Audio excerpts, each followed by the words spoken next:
a lot to get to today. So the first thing I want to do is ask Charles Johnson, who's a program director for California Jobs First, to come up and say a few words just to give you a sense of context before we get started. How many of you have been to one of the other four events that we've had so far? A few people. All right. Well, I think you're in for a treat tonight. I'm going to ask Charles to come on up. Charles?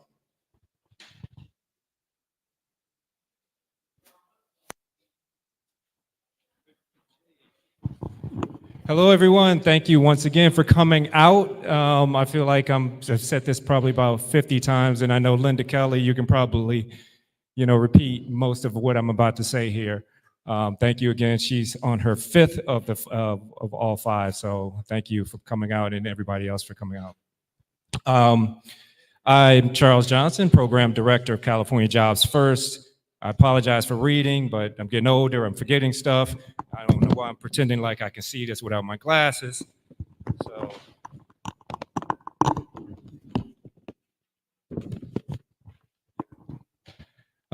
So yeah, thank you. This is the 5 series of what we're calling the Geographic, Racial Planning, and Environmental Justice Forums.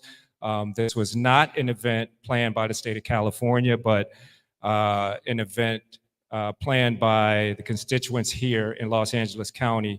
Felt it was necessary for every race and ethnicity in LA County to have a voice about how racial issues regarding employment and the environment affect them and how they can potentially be resolved. California Jobs First in general was established to create livable wage jobs, not entry-level jobs, livable wage jobs for people who've, quite frankly, been overlooked for too long. I've been a resident of LA for about 30 years, and probably like a lot of you, tired of seeing, unhoused people living under viaducts and makeshift tents, qualified older adults struggling to get respectable jobs, working professionals in their 30s and 40s depressed because they can't afford to buy a house after working their tails off, our veterans frustrated because they can't get entitlements for medical issues, arguably caused from protecting this nation, college and high school students unclear about a career path after graduation. And we can't forget our indigenous people having to still fight for necessities like fresh water and electricity.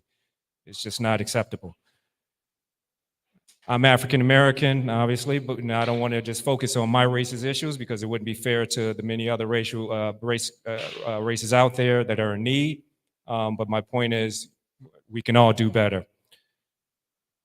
If we leverage regional partnerships, workforce development, economic diversification, industrial planning, and innovation in the climate space, we can identify and develop investment projects that build an inclusive, equitable, and economic future for LA County.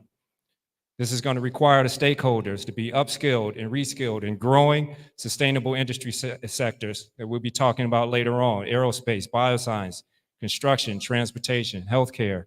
We can't leave out entrepreneurship. No business gets started, is launched unless it's started first. This program has given us the opportunity to develop strategic projects in these sectors that resolve climate change issues in our region. And if we do it right, those strategic projects will become the livable wage jobs in the climate space. But at the same time, we can't ignore the elephant in the room, and that's race. We have to develop an equitable process for all races in LA County to understand the opportunities and threats from the research about our region, validate that research, or challenge it. You don't have to accept it. We encourage you to challenge it. But ultimately, we have to work toward developing strategic projects that work for everyone in LA County. The information you provide today in surveys, I don't know if you guys put up the QR code for the surveys. If you haven't, please do. Make sure you do. The information you provide in that will be integrated into the final regional plan for Los Angeles County that highlights your suggestions to state officials and legislators who can initiate and invest in change for the better. That's what today's forum is about.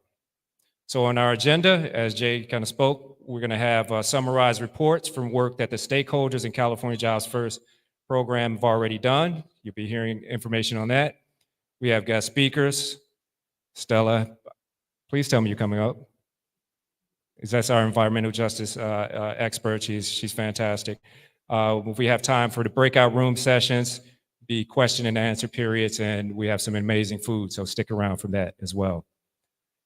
Right now, I want to bring up one of the brains of the California Jobs First program, Armand Koulian. He is the research analyst for the California Jobs First program. Armand, bring your big brain up here.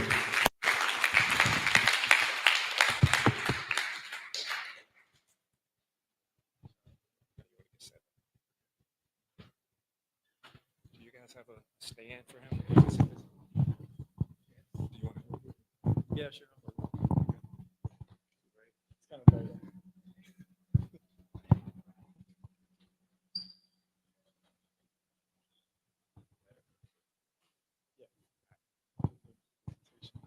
Hello, everybody, and thank you, Charles, for the introduction. As he said, I'm the research analyst for the team, so I'll be presenting some research that we've done over the last year and a half. I'm just waiting for the presentation to come up in the meantime. But I guess I can get started. So this presentation is going to be drawing primarily off of 3 different sources of data. So we have our regional plan part 1, which includes a regional summary, which has socioeconomic conditions in LA County broken down at the service planning area level, which I'll explain in a second. It also has a labor market analysis, which is just going into labor conditions, occupations, and wages in LA County. And then it has an industry cluster analysis, which also goes into industry in LA County. The second source of information are from convenings or meetings that were held with community through outreach as a part of our program. And the third source is survey data. So we collected over 2,500 surveys, which we analyzed, which we'll be presenting the results for.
not West Side, South Los Angeles, but SPA 5 West, one of the more prosperous parts.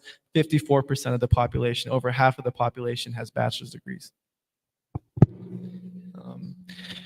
I'll just continue speaking on. There's another index that's not on the screen right now, but it's referring to resilience. What this found is that the highest share of populations the highest share of households without access to internet are in South Los Angeles. That's 14%. It's 4.4% for comparison in the highest performing service planning area. And the average age of properties is also 1960 and older. So between 1950 and 1960 is the average age of properties. So it's pretty old compared to the rest of the county. We go to the next slide. Next one, please. So I'm not going to be discussing the labor market analysis. There's a few key findings. It's a bit hard to see these graphs right here, but I'll just summarize them. So there's a graph at the bottom which shows labor force participation for different age groups over the last 30 years.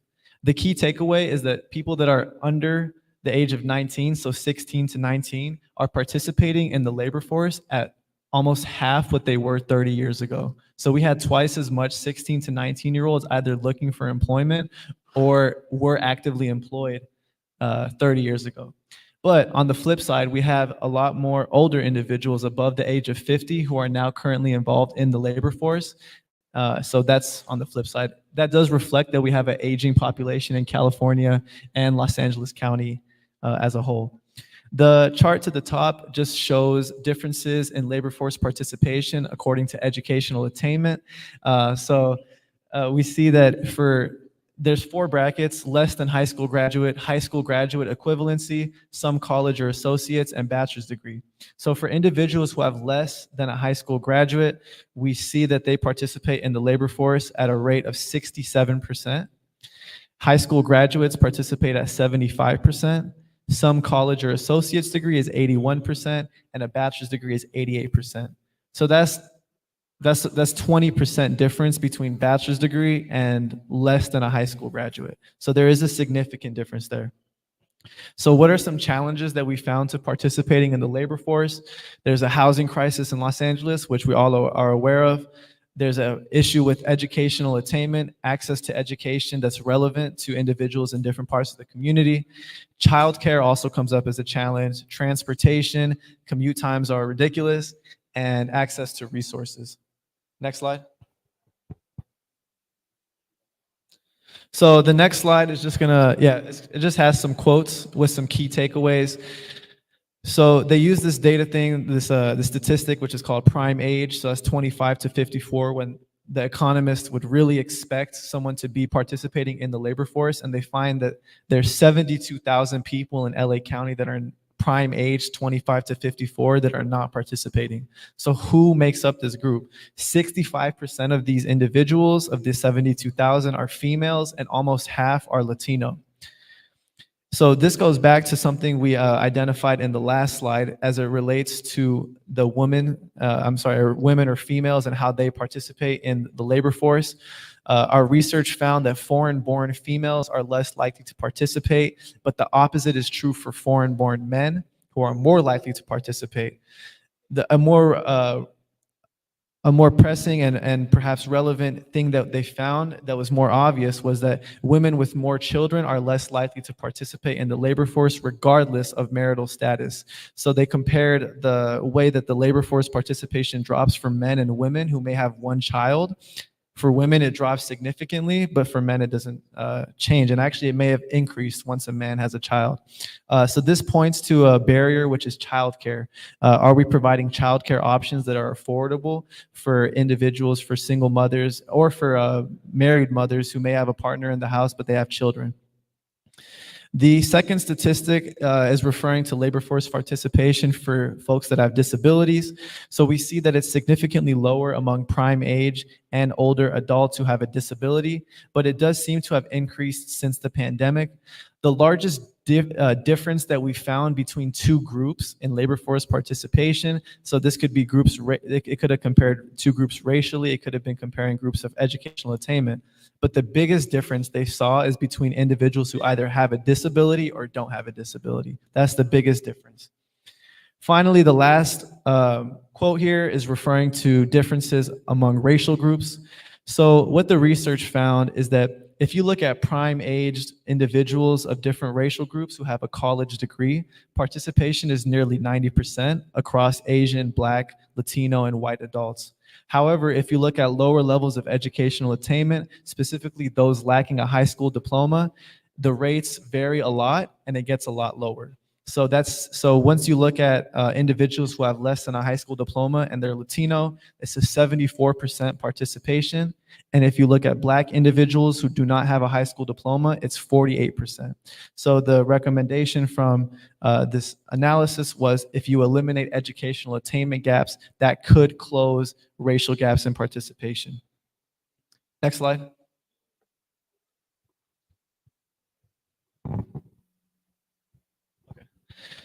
As a part of this program, we identified 7 priority sectors in LA County that identify with the goals of the program. So these are sectors that pay a good wage. They don't require too much education. They may just require certification, some college work, but they do not require bachelor's degrees for the most part. To be more specific about the wages, we saw that these industries they have careers that pay above $70,000 on average, and I'll mention them. And we're also thinking of the sustainability angle. So some of them are key to the infrastructure of the city, but they're not green yet. Some are already kind of going green. So to vocalize what the 7 industries are is transportation and logistics is the first one. This one includes occupations like flight attendants, truck drivers, freight agents, clerks, sales representatives who don't require a bachelor's degree, but they pay good wages. Both ports in LA County, we have the 2 busiest ports in North America, the LA and Long Beach port, are transitioning to carbon neutrality. So there's a sustainability angle, and we have a regional concentration in LA. Video production and distribution, that is thinking about like motion picture. It's a very fancy way of saying motion picture industry. This is LA's most concentrated industry. It's our most famous industry in a sense. Hollywood, that's what we think about when we think of video production distribution. We have Sasheen. She's going to speak about it later. I just seen Sasheen. But so this was growing until the strikes of 2023. It pays a great wage, and many positions do not require formal education. But as I learned from Sasheen, there's a challenge to revitalize the industry, and there's a real challenge to get folks that aren't connected into the industry. Aerospace is another legacy LA industry that pays a good wage. We've seen recent growth in aircraft, guided missile, and space vehicle manufacturing. And the concentrations are in South Bay, so think Long Beach and San Fernando Valley. Antelope Valley is historically seen as an area with a strong aerospace industry, but they have slightly declined over the last few years with the big companies leaving Antelope Valley. The next 4 industries, if you go to the next slide. So the next 4 we identified: clean and renewable energy.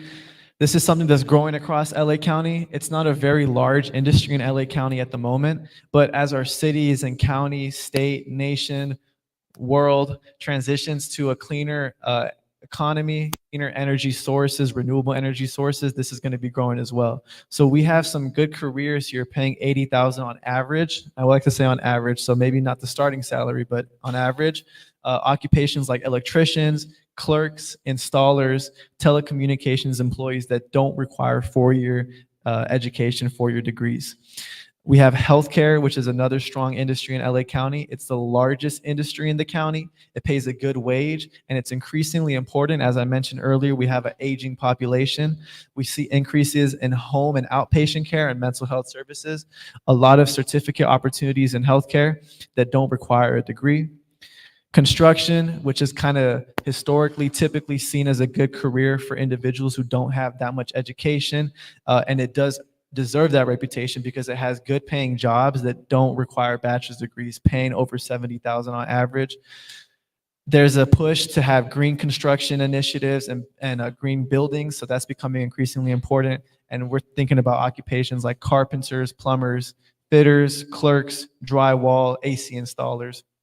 And then finally, we have the bioscience industries, which suffers from an image issue because people think bioscience and they think that it's a very sophisticated work that's going on that's not applicable to me. I can't do it. I don't have a PhD. But it turns out that many positions don't actually require even a 4-year degree in bioscience. These are positions paying $85,000 on average across LA County, things like technicians, operators, manufacturing, and testers. Next slide, please. So this is a general SWOT. You can see this in the report. We go to the next slide.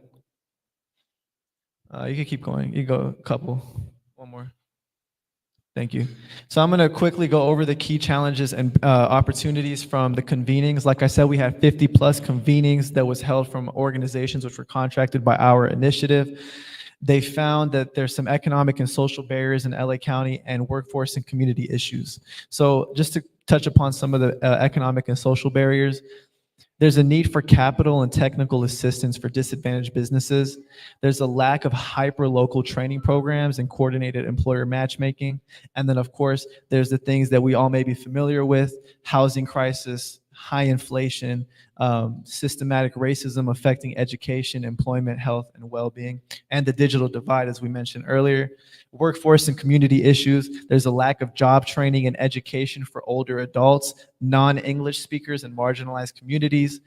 We have to ensure that job conditions are good so folks stay in careers and they have opportunities to advance. And high school dropout rates are also seen as an issue for LA County at large. In the next slide, we see the key opportunities. So these are looking to capitalize upon certain things. So something that comes up in the opportunities is leveraging events like the Olympics. I think that the Olympics seems to be kind of, people are divided about the benefits to their community, but I'm just reporting the data. So this is what folks said in outreach, that they wanted to leverage events like that. Involving diverse organizations and communities in planning. LA County is extremely diverse. We have a lot of diversity in thought. Civic organizations are growing rapidly in LA County, so we need to make sure we involve it. It's seen as a strength, that diversity. And then, of course, things that I've worked in the past are apprenticeships, early career pathways, and accelerator programs. Next slide. And next, you could go like, keep going.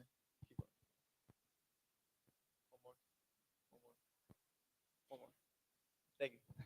Okay, so I'm just trying to get through this right now. Just want to get mainly to the content of the surveys. The things that I skipped over, so this is the sub-regional table surveys. We collected 2,660 surveys. Something that's important to note for any folks that are doing community outreach is that 48% were contacted in person. So even in this digital age, that is an effective method of outreach and communication. Participants were offered gift cards for completing the surveys and attending meetings. There was at least 200 survey respondents in each service planning area. Females comprised 59% of respondees. And something else that I went over from those other slides, when it comes to the age breakdown, the majority of respondents were over 35, but we still had about over 500 surveys from individuals who were under the age of 24. We got representation from veterans, single parents, underemployed adults, justice-involved youths, low-wage earners or underemployed adults, business owners, aspiring entrepreneurs, homeless, and immigrants. And then we also have a racial breakdown that I skipped over. We got representation, over 950 respondents from people who identify as Black or African American, over 1,000 responses from people who identify as Hispanic or Latino, and about 280 responses from individuals who identify as Asian. So what are the contents of these surveys? Here's one question. So what do you perceive as the primary barriers to your personal economic advancement? We see affordable housing as the number one thing that comes up. But when we think more about outcomes that this program can affect, childcare comes up frequently, with nearly 470 individuals noting childcare as an issue. Health and healthcare, 780 people noted that. Education, 1,000 people noted education as a challenge, as a barrier to their personal economic advancement. technology, 390 people, and access to social networks. What major obstacles do you believe prevent you or your family members from accessing high quality jobs in LA County? So this is a theme that we saw in the surveys. I mentioned it previously: access to social networks, access to capital, and also knowledge about high growth industries is a very common reason that people believe that they themselves or their family members cannot access high quality jobs in LA County. People just feel like they don't know the industry, they don't know the job, and then they don't even have the way to learn. So there's a disconnect here between the research that folks produce and then getting the community to be engaged with that research. So if we go to the next slide, just some more qualitative aspects of the survey data. 72% of respondents said they are not connected to local resources. So going back to that fact that we mentioned earlier, where these respondents were saying that they don't have the knowledge about it. They're not even connected to the resources to begin with. So I have to think of a process to go from the knowledge, the resources, to the career. 86% of respondents said they're not a member of any union, and 20% said they feel that they're at risk of losing their job in the next year. When we surveyed entrepreneurs, we found that a lack of funding and access to resources were commonly cited as challenges. Next slide. So yeah, the next slide has a question. Do you believe that your community, so it's going to be discussing opportunities. In the same way we had from the convening data, challenges, opportunities, we're doing barriers, obstacles, and now opportunities. So these are kind of centered around the clean energy future and transition to carbon neutrality in California. So do you believe that your community will benefit from state investments for a clean energy future? 61% of respondents said yes, and 30% said maybe. So only 9% of people straight up said no. That's a good sign. What do you believe are the best ways you and your community members might be able to participate in this transition? The most common answer was installing residential solar. The second most common is adding green spaces, trees, and shade. And third was just accessing training or jobs. People contribute by working, installing solar, adding green spaces. Next slide. Final slide. So I hope no one's asleep. Okay. Last slide, guys. 40% of respondents said they are not familiar at all with California's goals for a clean energy future. So this is seen as an opportunity. Once again, folks don't have the knowledge, but they're excited about it. 70%, about 90% straight up said, I am interested in this. And so just a lot of folks feel like they don't know where to start. They don't know the industry. They don't know where the resources are. So the challenge is, how do we connect respondents to opportunities? 74% of respondents said they are interested in learning more about steps as California transitions to a clean energy future. When we think about once they get that knowledge, once we get them connected, individuals cited apprenticeships specifically are really seen as like a good way forward. Training, internships, and just connecting with educational opportunities. And as I noted earlier, something else that we saw in the survey is just the importance of in-person job centers and mentorships, making sure that there's that physical connection with a mentor that may be trying to guide an individual through this new process in their life. So that's the whole presentation. Thank you, everybody.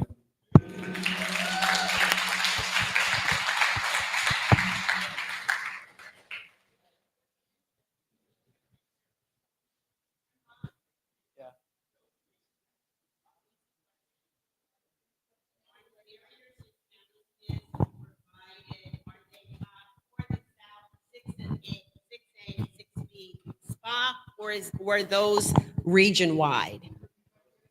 For the sub-regional table questions, the results that you came back, particularly on the opportunities, were those statistics and results for SPA 6A and 6B, meaning the communities that we're here to represent, or was that the region-wide? That was county-wide.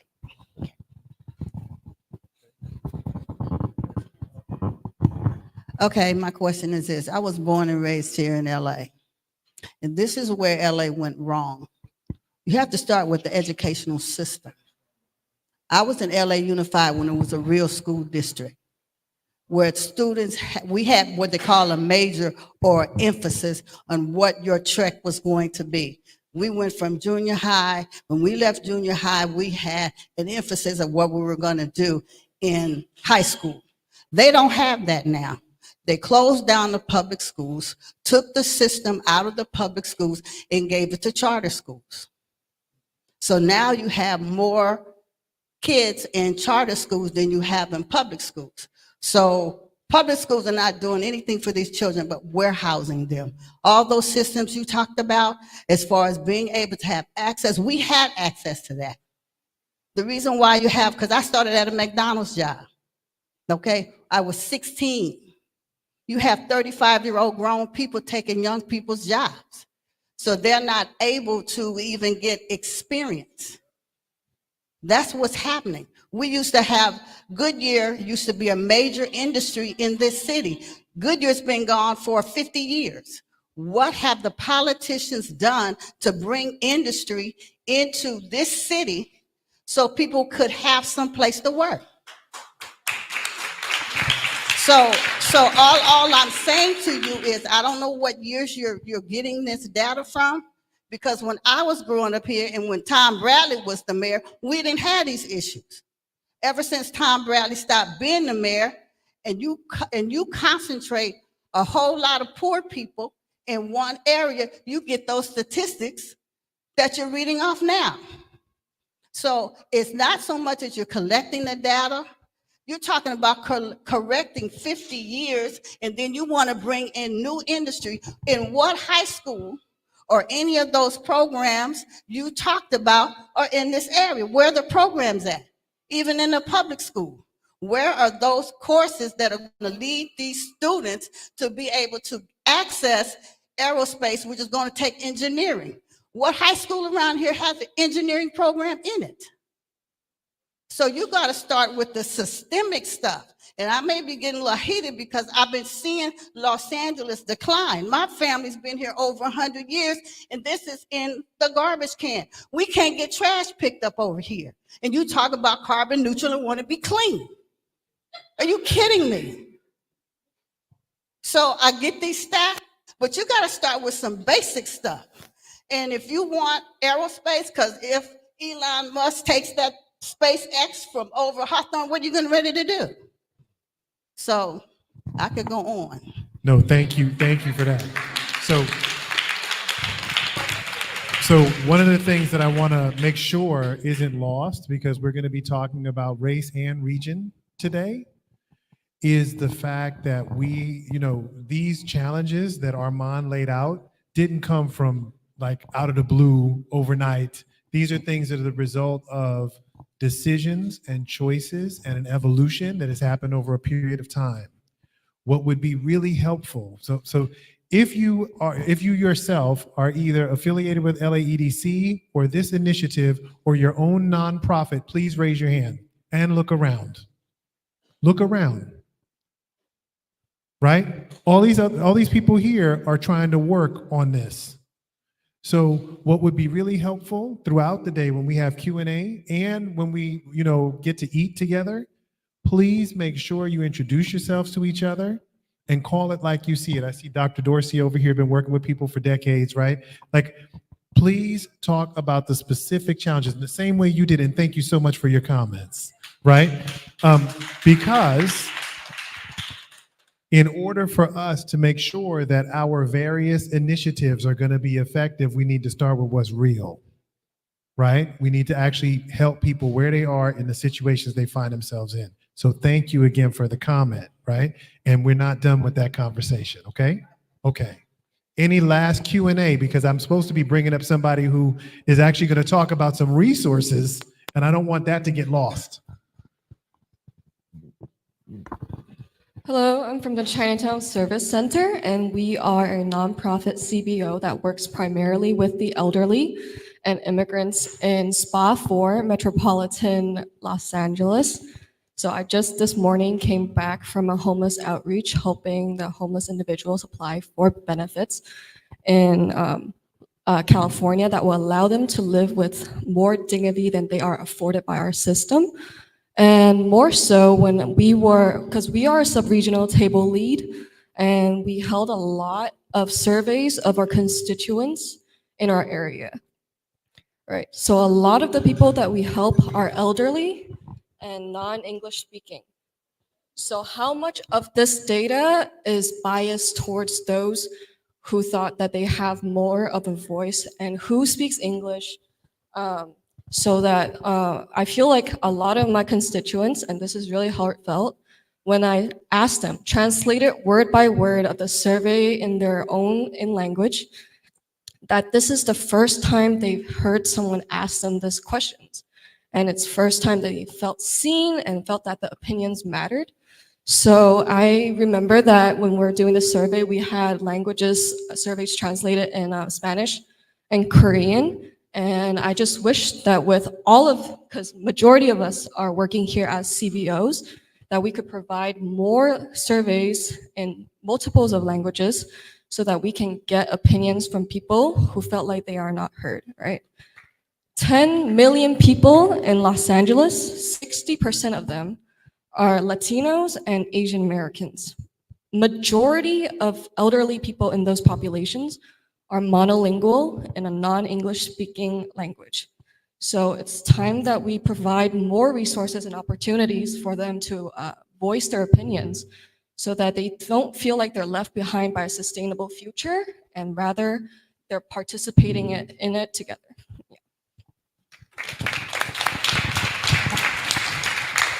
That's a great comment. Armand, do you know if there's a way for us to distribute those surveys in other languages? To distribute them? Yeah.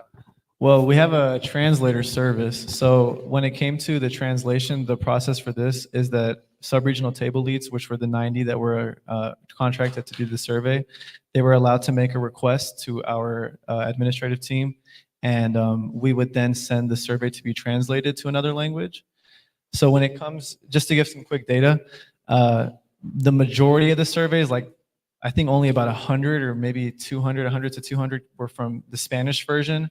We had 4 from the Korean version, and then the rest of them came from the English. So, I mean, yeah, this may have just been like a communication issue between organizations because we didn't get a request for any of the languages. But yeah, definitely hear what you're saying. And what I would say, so thank you, first of all, so Yeah, much thank for that comment and observation, especially those of you who have been part of this process of trying to get the surveys out.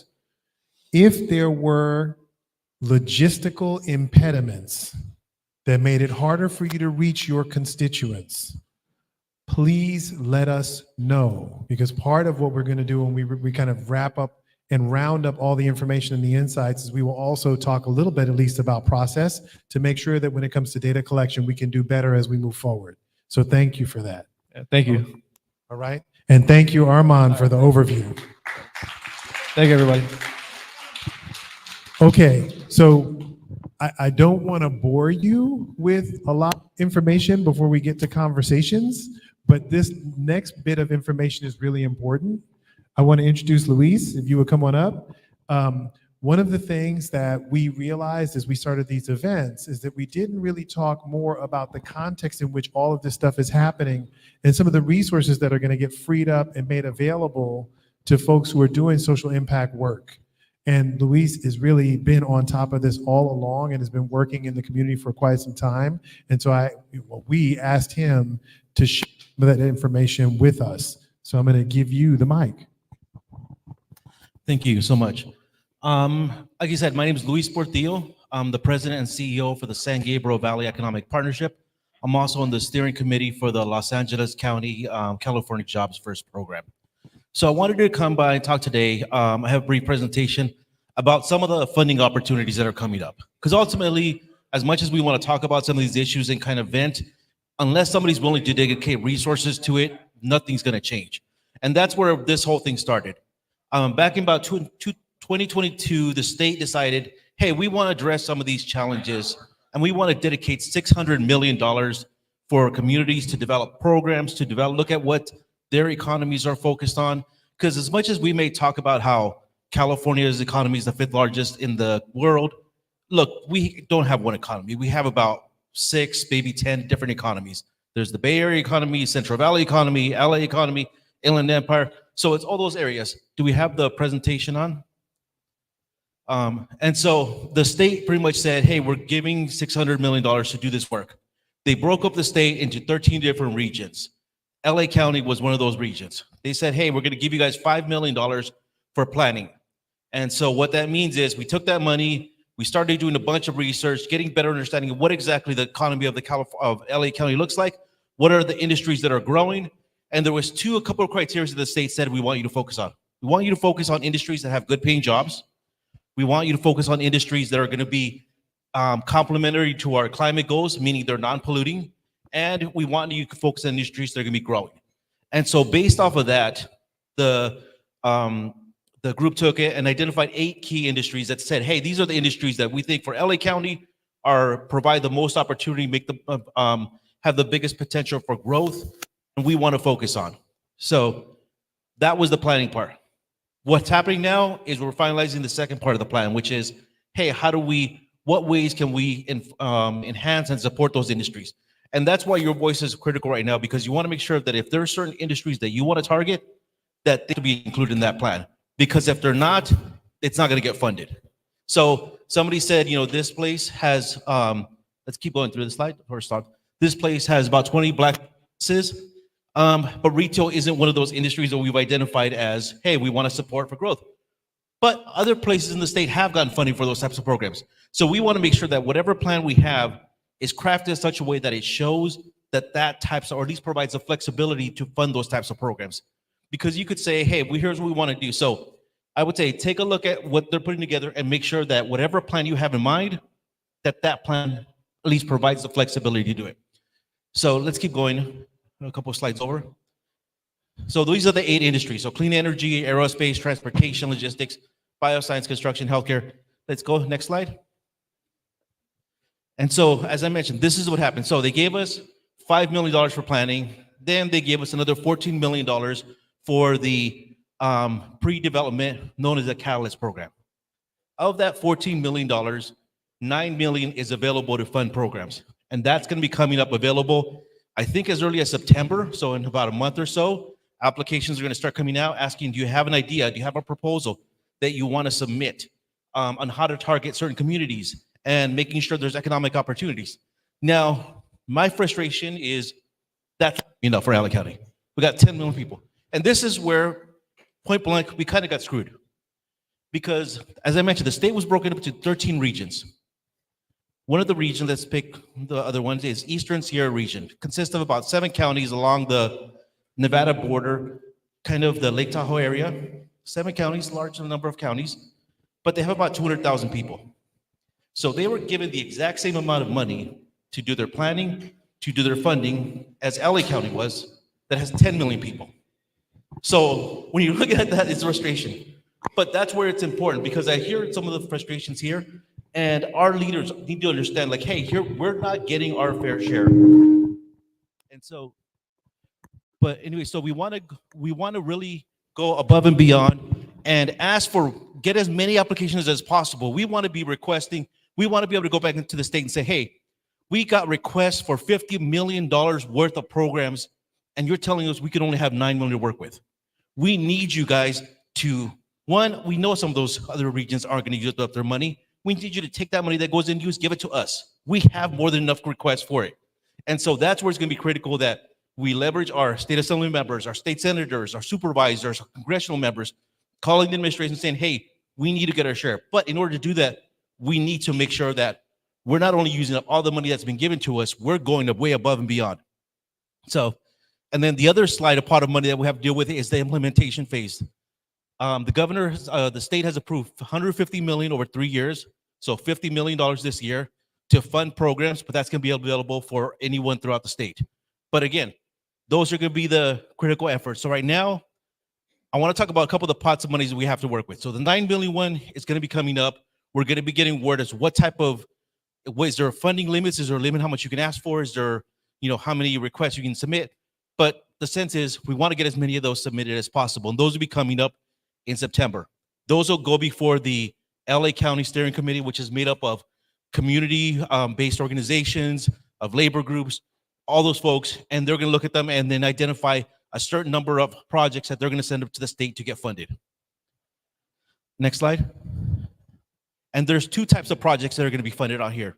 And this is where it's critical, but it's also kind of good. So the first type are exploratory projects. These are the ones where you have an idea for something. It could be a proof of concept. It could be, hey, I think we should be able to take a group of high school students, identify them, have them pitch us for a business they want to start, and I want to be able to give them each of them $10,000, connect them with mentors, with attorneys, marketers, HR people who can guide them, help them start that business and prove from scratch. Cool, something like that. Whatever your idea is, that's the perfect one because it says, we don't need to have anything. You don't need to have any kind of studies have done. Nothing's done. It's literally a back of the envelope. I have this idea. Let me write it out, put it together, and pitch it. So it could be a proof of concept. The second one is the last mile projects. Now, some of these may say, hey, this may be something that's already happening, that's ongoing, but we think it's supporting the type of efforts that the state is trying to do. So it could be like, hey, this location, small could be that type of thing where we have this place, we want to be able to, purchase a couple more store shops. We want to then be able to use those for, guide them to small businesses to be able to open it up and reduce rates, whatever it might be you want to do. And that's going to be the two biggest types of funding for the Catalyst program. So that's going to be $9 million. Next slide.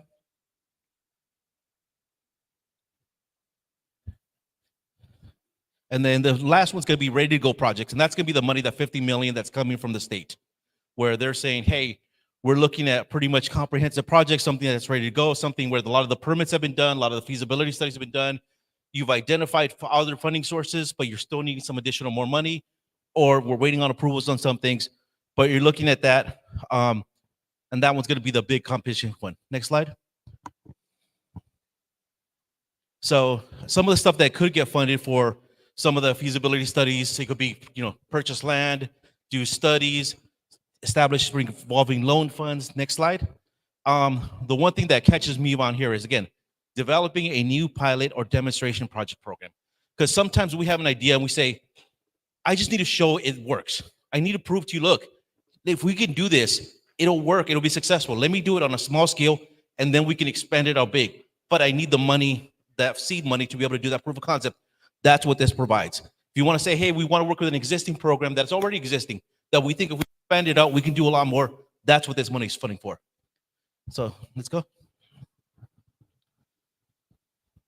And so with all these programs, here's some general stuff. And some of these are drafts, so they're subject to change, but you're gonna have to do, identify project overview, what services and benefits you're providing, who is the project sponsor, any partnerships you have, potential risks, get approval from the California Jobs First Collaborative, how does it tie in with the states? And this is where I know sometimes that's gonna be a challenge for a lot of the small nonprofits, because you're like saying, hey, we have a small organization, we don't have folks who do all this type of work. Recommend, one, work together and kind of say, hey, we don't need to do it on your own. And it's frankly probably encouraged that you do it as part of a larger group. So if you have let's say a bigger organization that you work with, that you say, hey, you know what, we get funding from, let's say, United Way. They provided some funding support, and say, hey, go to them and say, hey, we want to do a request for our city, for our region, and we want you guys to be the person who's applying for it. But as part of that grant, we get a contract to do this work related for it. So that way, you're still getting the resources, but you're not having to put it all together. You can leverage their resources. They may have in-house staff person who does grant writing, who does the applications on a continuing basis. So again, don't let that overwhelm you. There's some core things, next slide, that we really try to focus on. So there's a couple of things that the state is saying, equity has to be a big important of it. So at least 40% of the funds have to provide direct, meaningful, and a benefit to disinvested communities. We don't want somebody saying, oh yeah, we're gonna help minority communities, and there's no way to really verify this. So we need to have some of that. There has to apply with some of the executive orders the governor has issued on racial equity. It has to support our climate change goals. Again, we're not going to be trying to build a new gas plant. That completely undermines what the governor is trying to do when it comes to our environment. Next slide. And then also, again, access to high quality jobs is an absolute core. The main thing is we want to support high paying jobs. So we're not trying to support industries that are minimum wage jobs. So these are some of the criteria that don't need to meet. Keep going. And I wanted to share, so earlier this year, or actually early in 2023, the governor took about $40 million of the money that was allocated for this program and said, we're gonna do some pilot projects because we don't wait for people to be that far along. We wanna show that we're doing something with it now. And they funded a number of projects, and I wanted to point out a couple on here. First one was Alchemist Public Market. They got $7.8 million. It's a project in Sacramento in the River District where it's going to build a pipeline for underserved entrepreneurs to start new food businesses, provide workforce development for individuals that have facing barriers to employment, say they have a criminal background.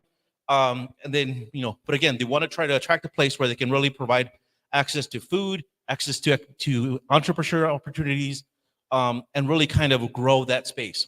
Next slide. For LA County, they gave the PACE Green Loan Fund program $5 million. That was a program that provides loans of anywhere from $25,000 to $500,000 for entrepreneurs working to grow, particular focus on high quality jobs and addressing climate issues in the LA region. So if you have an industry where you're working in that space, they'll give you loans of anywhere from $25,000 to $500,000. Next slide. In the Central Valley, they got $10 million for support their high road green jobs and prosperity efforts, which is again targeting minority communities, capital for business owners, helping them assist them, help them grow, really tying into their programs, which is food supplies in the state. The Latino Workers Enterprise Resilience Pathway was awarded $3.4 million. And again, another revolving loan fund to support businesses and incubation approach. Some of these programs, it could be is, hey, we want to fund more Black-owned businesses. Okay, great. We need a fund. Give us a pot of money that we can use out to dish it out, to divvy it up to people, to help them support their specific industries and help them grow. Because that's oftentimes the biggest challenge is we don't have access to capital. And that's where this type of program is meant to be. Hey, if you think that's gonna be the most effective way, let's do that. Is there somebody who's doing it already? If there isn't, then that may be an opportunity. Let's go. So where are we at now? So as I mentioned, the monies for the Catalyst program are gonna be coming up in the next month or two. Those applications are gonna become open. I would recommend apply. So how do you get information on those? One, sign up, join the LA County Jobs First Collaborative. So it's lacerf.org. It's a website, and you can do a couple things. One, you can sign up as an individual. You can sign up as a nonprofit organization, or you can just sign up for their newsletter.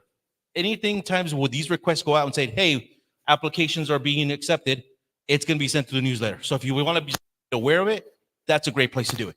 And then two, again, I would recommend start talking with other organizations that you work with, that you have relationships with, and start brainstorming. Like, what can we do for our region? Saying, this is a grant of money, the type that hasn't been given, if ever. And so we want to show the state, not only are we going to take advantage of these resources, we're going to go request more than you are even giving us and show, look, you're giving us money, we're going to do good use of it, we're going to show it can be done well, but we want to take advantage of it. Otherwise, if they say, hey, we gave you guys 600 million, you guys used only 250. They're going to say, clearly that program doesn't work. That's the approach we want to do. We need to show that there's a demand, that there's a willingness to take it. And so I would say, work together, look at how you can leverage those relationships and brainstorm. Worst case scenario, you submit an application, it doesn't get approved. I knew somebody who once said, who was in charge of appointments for the governor, and he said, if you apply, I can't guarantee you'll get an appointment, but if you don't, I guarantee you won't.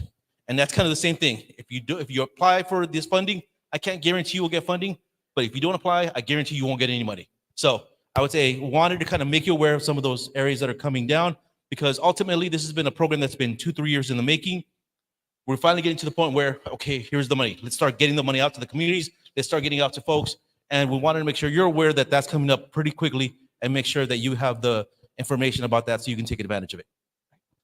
Okay. Thank you. Thanks, Luis. Stay there for a second. Any questions or comments? Any questions or I have a comments for Luis? question. Okay, when it comes to funding, now you laid out, what was it, 8 industries that they're interested in, and that's clean energy, yada, yada, yada, right? How many nonprofits out here is in clean energy? Couple.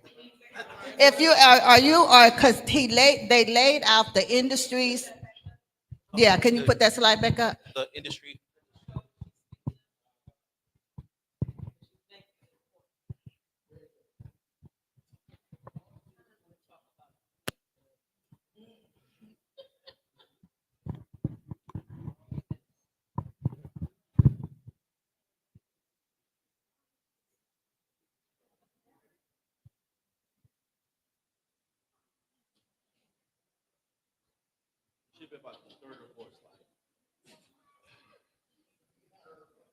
Yeah, because after you decided, okay, you went through it, and these are the industries that the state decided are going to be best. No, these are the industries that Okay, wait a we. minute.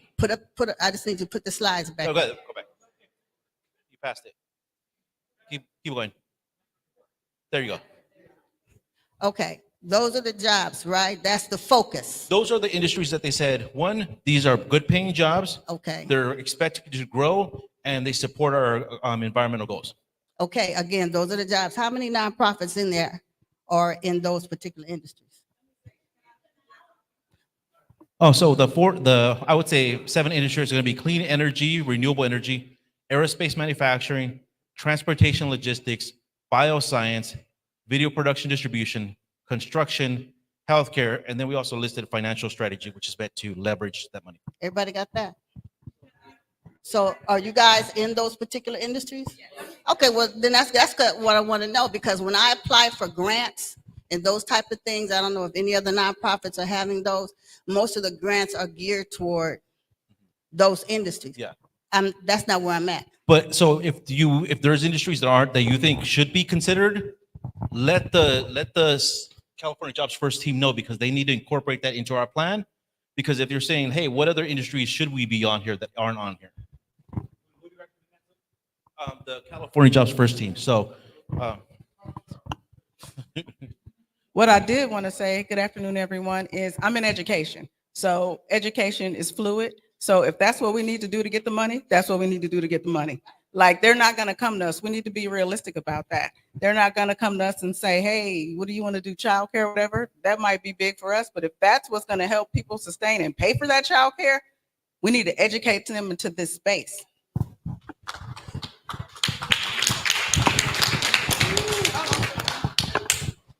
I was getting ready to say something. I just want you to know all of this is good in some areas and some not.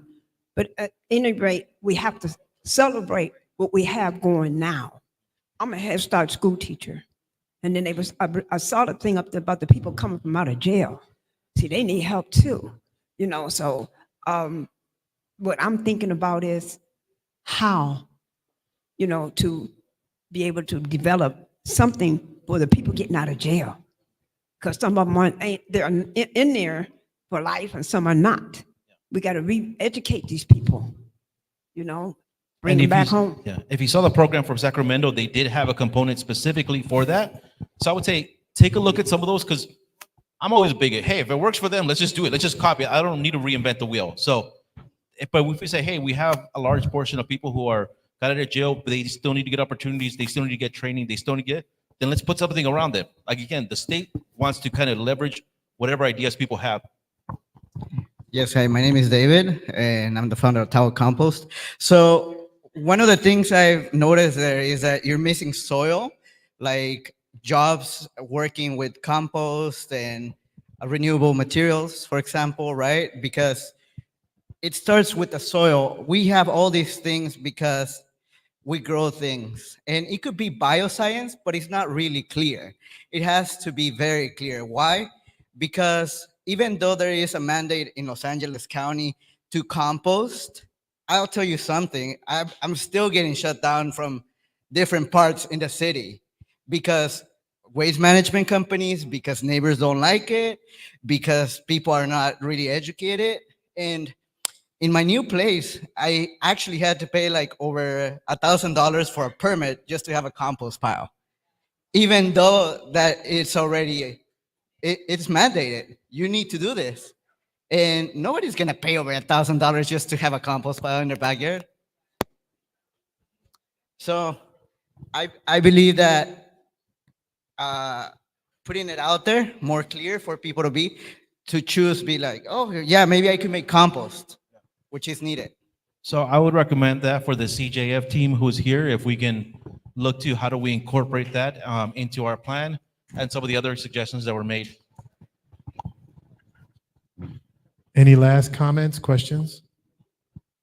Well, we got 2. All right, we're going to take 2, and then we're going to go to our panel. Hi, my name is Toy Shaw, and I'm from Chica. My question is more so I've seen several of these programs where we have these large sums of money that are geared towards our underserved community. So my question is, how will we establish a clear plan of accountability to ensure that funding actually reaches its target audience? For example, will we host another forum like this to talk about the results or the companies that actually were granted those fundings and what impact they've actually had on our community? Yes.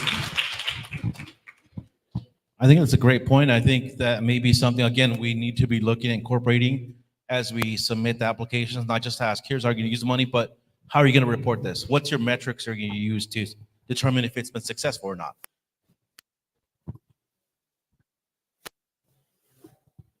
Me? Ready? Hi, my name is Kim Anthony. I'm with Urban Excellence, and I personally participated in the surveys. And so when I'm hearing the data, it doesn't sound like the answers that I was getting over and over again, because we focused obviously on SPA 6. Is there data and or programs that are targeted to the needs of service provider area 6? So Luis, I'm going to ask you to make a point of emphasis that you've made before about how the funding is allocated. Yeah, there's the steering committee is going to be looking at how it's going to distribute that money, those 9 million. So you can do a couple of things. There was talk about we want to submit 50 programs up to the state for approval. But if you break those up evenly, that's about 180,000 per program. And it's not that much money. You could say, hey, we want to do, 5 programs where each one gets roughly $1 million or a little over 1.5 million. So they're looking at how do we fund that? How do we make sure that every region is covered so that all the money doesn't go to one part of the valley as well? And so, I think some of the initial stuff in the programs that were submitted to the state say, hey, we want to distribute the fund evenly through each SPA throughout the region so that everybody gets a certain amount. But even then, some of that money, those numbers didn't quite add up. Some are saying, hey, we want to limit any request to only $200,000. But that's what the steering committee is going to be looking at in the couple of upcoming meetings and determining what is it we want to we look at. The state may ultimately be and say, hey, you're going to fund up to $100,000 per program per region. So they are going to be the ultimate say on it, because anything we approve still needs to go up to them for approval. But so that's something that's kind of still up in the air right now. Thank you so much, Luis. You've been amazing. Thank you for answering the questions. Yes, I'd like to know, line item 6 was construction. My company is a certified minority-owned business, general contractor. Is there funding to finance and help us for bidding, like performance bonds? You can't bid on a city, state, federal contract unless you have performance bond, yeah? $1 million performance bond. So you financial capital there. And if you're fortunate enough to get the bid, now you're going to need funding for startup costs, 25% startup costs, employees, taxes, insurance, and other materials and supplies. So can a minority-owned business in construction apply for those funds and receive them? Yeah, I would say, well, again, we're ultimately, it's going to determine what the state, when they come out with their final guidelines as to what the criteria is. But I would say, again, toss out an idea. They're looking at not just targeting one particular business. They want to target a region or a sector. But I think if you're saying, here's some of the challenges we face as minority-owned businesses where we can't even get opportunity to bid on it, then what can the state do to put together something on it? And I would say, write something up and say, here's what a way we can do it. Is there a pot of money that they could dedicate that would allow people to use it to get to that space?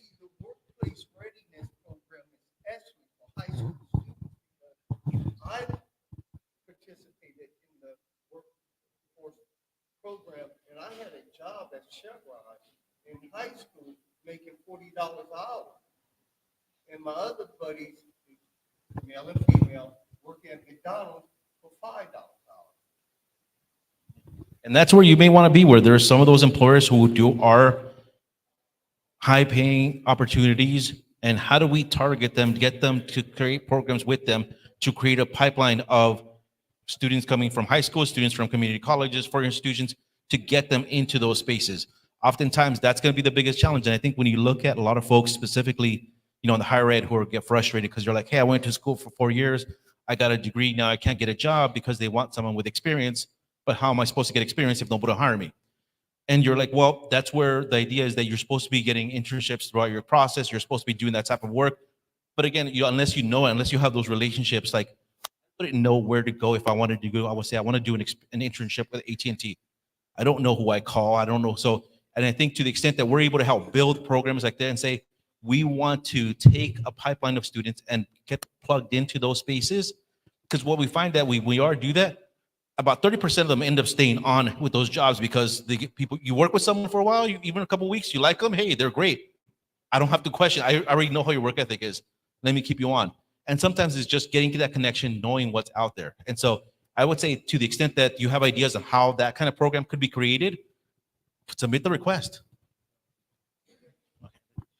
All right, I want to be sensitive to time because we have a panel that is about a half an hour behind schedule. So, Luis, you're going to be here during the meal period too? All right, so please, if you have other questions or comments for Luis, please come find him. And thank you so much. All right, I'm going to ask my panelists to come forward, please. Take your seats. I don't think I have a seat, but if you can come on up and take a seat here. I'm going to do this standing up, I think. Yeah. Turn that off. I got you. So Stella, yes. Sasheen, yes. Jay, nice to meet you. All right. Okay.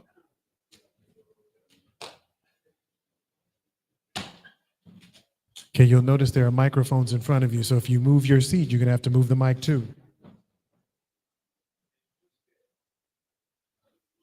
Well, you don't have a seat for Ted. Is Ted supposed to be on the panel as well?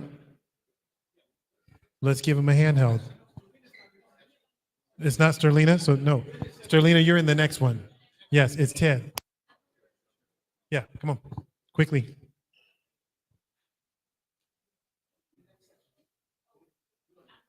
Right after we eat, yes.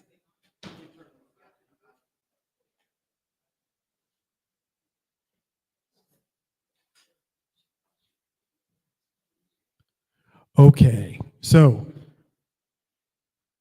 one of the things that we wanted to make sure we did with this experience was to give you a chance to hear from some of your peers who are doing impactful work in the community already, so that you can get a sense of a few things. One, the problems they're trying to solve.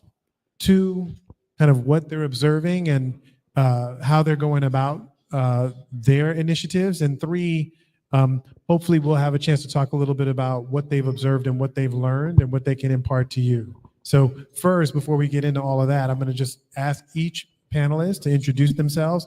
And this time I'm going to start on the far end with Sasheen and then come back this way with Ted and Stella and so on, okay? Sasheen, please. Hi there, my name is Sasheen Artis, and I am a producer. I'm the founder of Plenty of Pie, which is a production accelerator and talent incubator located here in Spa 6. Okay. Hello, everyone. I'm Ted Milner. I own an agency with my wife called Executive Temps, and we supply admin support and executive support to the studios and networks. Hi, everyone. My name is Stella Ursua, and I am one of two vice chairs for the California Jobs First Steering Committee, and I also serve as a Sustainability Affinity Hub lead. My day job, I work at Grid Alternatives, Greater Los Angeles, and we install solar for families that need help with their energy bills that want to, and folks that also want to enter the solar industry. Thank you. Good evening. I'm Charlotte Hendy Newbill. I am an educator, LAUSD. I've been a part of this district and area for about 25, 26 years. I currently work for the board here in LA Unified District 1, which is a part of the same SPA area, as an educational policy advisor. Okay, so first, can you talk a little bit about the work that you've been doing and share with this group? I think we need to bring the energy up a little bit. any kind of point of success or point of emphasis to give people a little bit of hope? We'll start on this side this time. So point of success, as mentioned, I know was asking about within the school sites, are there opportunities for our students? There are opportunities within our schools through what is called career technical education. Career technical education is new, kind of folded back in. We know many of our vocations were taken out of our schools. Career technical education has been back in our schools to bring back those vocations that were removed with educators who not necessarily went into education as a first choice. They came in with the experience from their craft to be able to bring that to our students. And so our students are getting opportunities from those educators who this is second choice for them as far as education. So we do have hope in that. And then also partnering with our community colleges to see apprenticeship programs where our students can get skill sets while they are in high school, and it's free. And I think that's the part that's missing, is that there's a lot of opportunities, there's a lot of programs available, but we don't know about it. And so that's why this is so important, critical, is to be able to get the word out that there are opportunities afforded to our students now from 9th grade through 12th grade that they can be certified when they're finished with high school. So I want to, before I move on to Stella, because she's got some great stuff to talk about as well, can you just unpack a little bit of that? Because we had a comment earlier about how our education system isn't providing those opportunities, and I would love for you to lay out a few more specifics about what students will have access to going forward. So specific, even to this community here. So and I'm a proud product of LAUSD. Down the street, Dorsey High School, all right, green and white. And I say that because at Dorsey, we have a hospitality program. There's educators there that are teaching our students how to do what we're seeing happen right behind us, cater to events like such. Those students are getting opportunities to go off to college to hone in on that craft from educators who are doing it right now. Those students are working in the field today before they graduate high school. Another opportunity, and I'm gonna stay on Dorsey because it's within this community. We're going to be partnering with a new bakery there. They're going to build out a bakery so that those students are getting trained to become bakers, to work in areas like Costco. It's not happening everywhere. This is happening in this community. And again, many don't know about it. We know Dorsey has a reputation for athletics. We understand that, but there's other things happening within this community. Down the street at Audubon, we have a charter, and we know charter has done some things to our community public schools because they're trying to share the same dollars that they shouldn't be trying to share and make their programs elite. And so we can go into a whole charter conversation, but charter was providing innovation. And if it's not providing innovation, then it's not doing what it's supposed to do.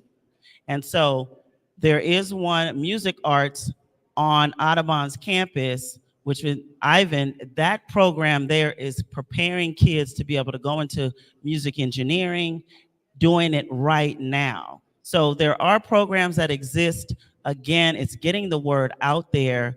How do I get a part? How do we become a part of it? How do I get my certification? At Dorsey, same thing. They got a sports medicine program. When kids leave there, they're already CPR certified.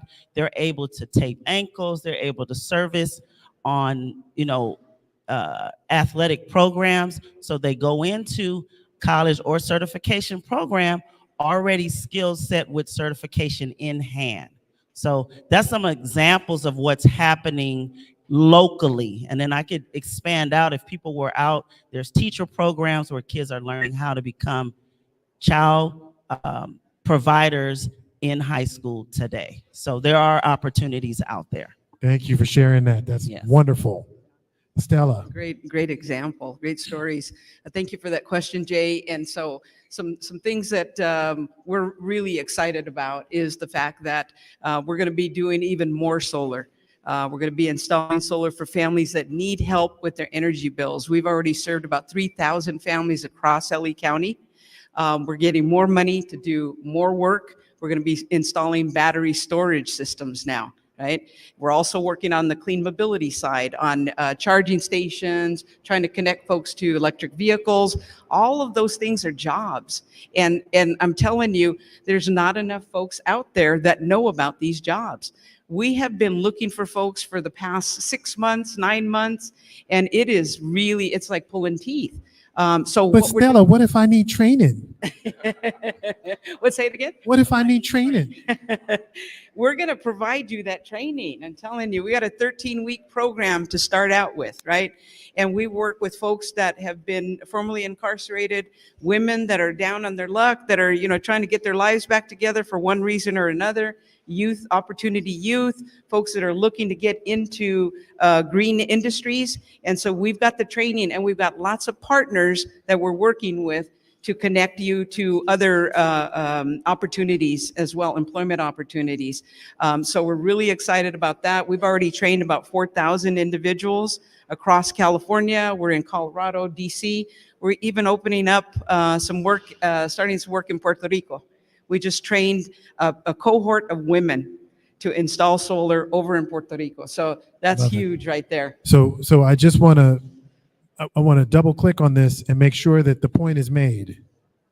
Because you provide the training, every time there is a new application for solar, right? Whether it's, external long-term storage, right? Big batteries and stuff like that, generators, different kinds of solar panels, et cetera. That's another opportunity to provide a skill set and provide people with jobs, correct? That's right, absolutely. Right. So as we move into this green economy, you are one of the conduits that's actually allowing people to get plugged in. Absolutely. We're working very closely with workforce development organizations, with community colleges, with other nonprofit organizations to connect folks to these, to this training and to careers in these particular industries. So it's a lot of work, heavy lifting, but we're out here, we're trying to make it happen. We have good partners out in the audience there. I see Linda and Jackie, Commissioner Badejo, folks that we're already working with. So, if you're interested, please contact us. We'll work together on this. Okay, now I also want to get into other kinds of experiential learning and to drill down a little bit more on film and TV and entertainment, because again, as Armand pointed out earlier, that's one of the key industries here in LA. And sometimes it feels like folks in the community don't get put on, right? Like if you don't know Issa personally, you're not getting in. So let's talk about how that happens, because we have Ted here, who, when we talk about successes, he can also look to his left, but we'll get to that in a minute. But Ted here has been working in this space, trying to help people find opportunities in space for a long time. So you can talk about what you do and some of the successes that you've had. So a little over 36 years ago, I used to play professional baseball. So I was in the minor leagues for several different teams, and most of my career is in the minor leagues. And so when I stopped playing, my wife was working at NBC, and she said, if I create two of myself, we could start a business. So we created an employment agency, and our first account was NBC. And then we just grew it over the years. And so some of the success stories, there's a woman that we placed at Oprah Winfrey as an assistant. She's now an associate producer. So on Oprah Sunday Best, she's at her house every time they're doing that show with Oprah on the weekend, and she's making really good money. Another woman was over at ABC and then went to BET. Now she's a EVP of Legal Business Affairs over at Skydance Media. There's a young girl that we placed at KCAL. Those two women are African American. There's a young white girl that we placed at KCAL probably about 15 years ago, just in a data entry job. And now when you turn on KCAL, Erica Olson is the face of KCAL. And so there's multiple people that we placed. There was a young Latino girl that came to us probably about 6 years ago. And each assignment that we placed her on, many assignments, few at ABC, a couple at Disney, a couple of other studios, we started getting negative complaints. And then when we would call her for employment, she would answer the phone like, "How can I help you?" And so my staff told me that. I said, next time she comes in, let me talk to her. So I sat her down, I talked to her. I said, listen, we got a couple of complaints from a couple of clients, and you're making it hard for me to send you out. I said, and then when we call you, you act like you're doing us a favor. You do know you work for me, right? And so she says, yeah, Ted. I said, listen, this is how it's perceived. It comes off cocky, and it comes off arrogant, and it comes off ungrateful. And I said, I need the Laura that came in here 4 months ago. Where is that girl? That's the one that I want to employ. And so she breaks down and starts crying and says, my parents tell me that all the time. And I promise I'll do better. And so I said, listen, don't close the door for me, because then I can't help you. Probably about 8 months later, she called me and told me that they hired her and promoted her. And now she's a manager of development over at ABC. So, I think the biggest thing for people right now is really understanding that there is hope. And, there's a lot of different ways to get into the place of your dream. I don't have all the keys. I know some of the keys, but there's multiple ways that you can do it. And so, I'm always encouraging people, and I've seen it happen, but some of the things that are just necessary are just paying attention, loving people, being kind, being grateful. People hire people that they like, not people that you may think you deserve the job, but if they don't think you're qualified, then you can't get angry with them. You got to go get qualified, or what do I need to do to get qualified? And so, I've seen people's dreams come true. Some of the people that I mentioned and many others that I haven't mentioned, they're making 300,000, 200, 150 in bonuses. So, it is possible. I know I was a family of 8. We were on welfare. We came up from nothing. My mother died when I was young. 2 years later, my brother died, and my grandmother, who we lived with, passed after that. So statistics says that I shouldn't even be here and have success. Many of the guys I grew up with, that I played ball with when I was younger, are either dead or in prison, and it's just by the grace of God that I was put in a place where I could succeed. But what I've seen in interviewing thousands and thousands of people is most people don't really believe who they are, what's really in them, because of the current situation that they're in. So I'm always trying to raise people's level of belief that you really can. We need some help along the way, but I've seen people's dreams get manifested. I've seen their lives change. So, most of us up here are not just up here to, to encourage you and then you go home for the day. I never like people getting up and just motivating you and then they bounce. They tell you how beautiful Hawaii is, but they never tell you how to get to Hawaii. So I'm all about, okay, if you have a vision, you have a dream, how are we going to bring that to pass? So my wife's a dreamer, and she created this organization.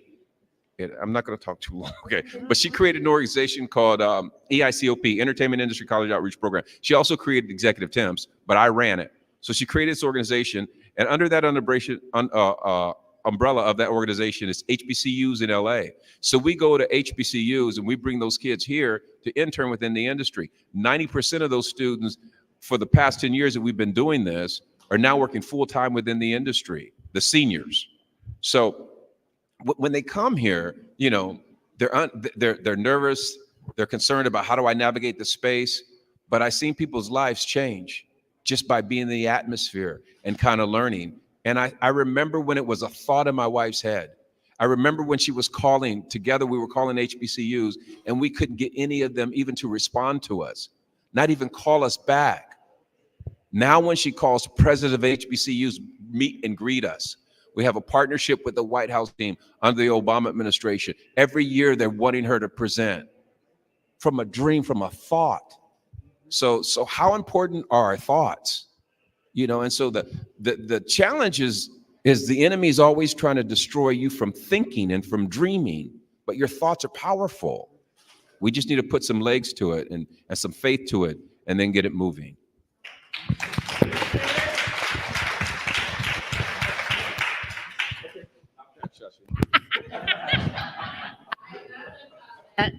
And particularly because I was one of those people that came into Ted's office over 29 years ago looking for an opportunity, and he gave me one.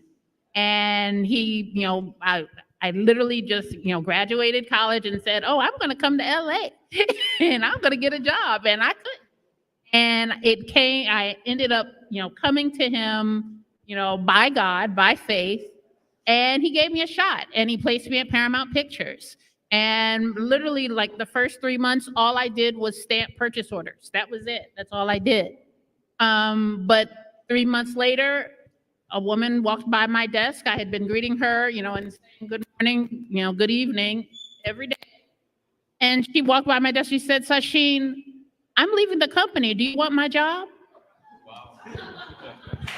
Yes, yes, I don't know what you do, but I will take your job. And so I ended up, she was the assistant to the vice president of creative services and home video. And that's where I ended up. And I was there for about 4 years, left there, went back to TED, and he placed me again, still in Viacom, and I worked in television. And that was where my home was. That is where I realized this is where I want to be. And so today I'm a producer.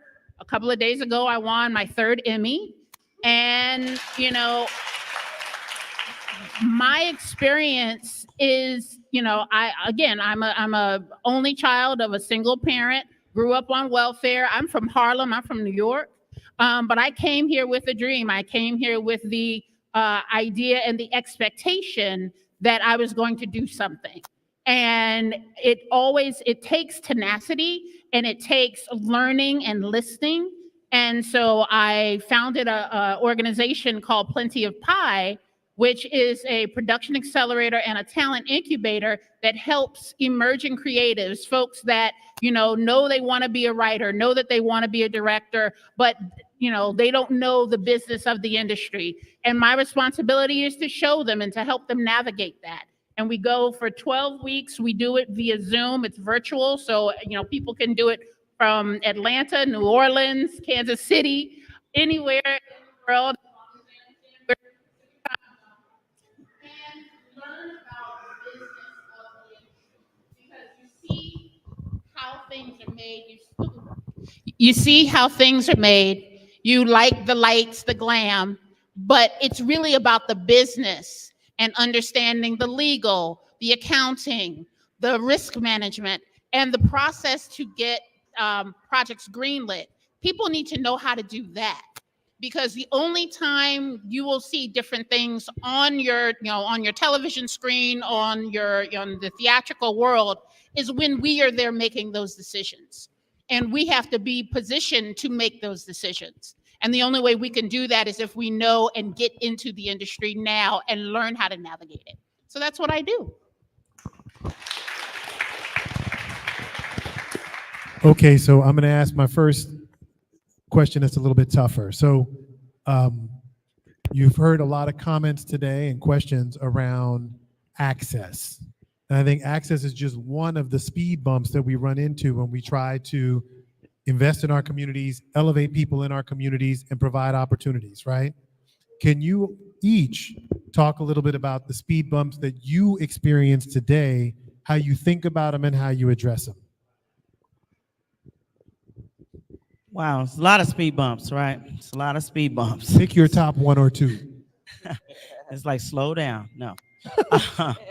And I think one was mentioned just about being a parent, right? Being a parent becomes a speed bump for many of our students, because in education K through 12, that's a speed bump because of you having to work or, looking for work, putting your child within school. You don't have access to investigate or advocate at that school site.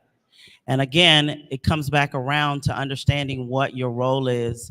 And I'm always telling folks, it takes a village, right? It takes a village to be able to do anything that we want to do with our children.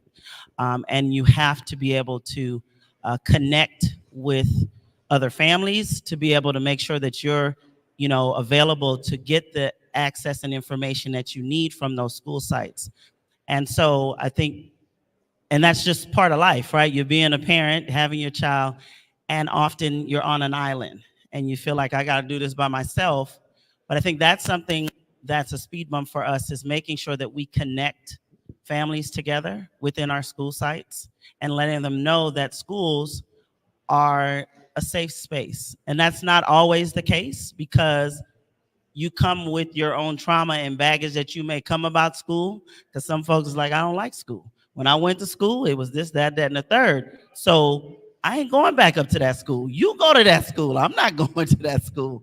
So you come with issues of that sort where it becomes a speed bump for us to get the information to our families, that our students can access what we have to provide for them. So I think that's one of the major ones for us as educators, as those that are, making policy for our students to be successful. And so how do we untwine that? It's going to take a village, it's going to take minds like this to come together to be able to provide those resources to help our families connect. Okay. All right. Stella. Thank you, Jay. Yeah, speed bump is, do you remember on the slides that 40% of our population here in California is not familiar with the goals for California for sustainability, for climate change, et cetera, right? That's a big speed bump right there. On July 22nd, the world experienced the hottest day on record, right? But they say that every year. Every year. Last year, it was the hottest day ever. The year before, hottest day ever, right? So this is what we can expect. Hotter days, 100+ degree days, right? How many of you have ever heard of a resilience center? Yes, thank you. Thank you. So we need to get that out there, right? Resilience centers are places where folks that don't have air conditioning can go when we experience blackout, right? Folks that are on medication, they have to have that medication refrigerated. Where are they going to go when we have a blackout? So this is what a resilience center is all about. We need to build, excuse my language, shitload of resilience centers coming up, these next few years. So that's a big hurdle right there. And I was just looking at the priority sectors on Armand's slides: transportation, video production, aerospace, clean energy, healthcare, construction, bioscience, right? Those are all green jobs. Those are all green careers. So we need folks to get that education and to understand that these are good paying jobs. They're good paying, family sustaining careers. That's the first big hurdle that we've got to jump. Okay. Ted. I would say, for me, it's a number of different things. Obviously, race has always been an issue. With the industry right now, we're coming out of a 3-year pandemic, and right after that, there was a writer's strike for about 4.5 months, and then there's an actor strike right behind that. Disney laid off about 5,000 people in 21, and then another 7,000 in 23.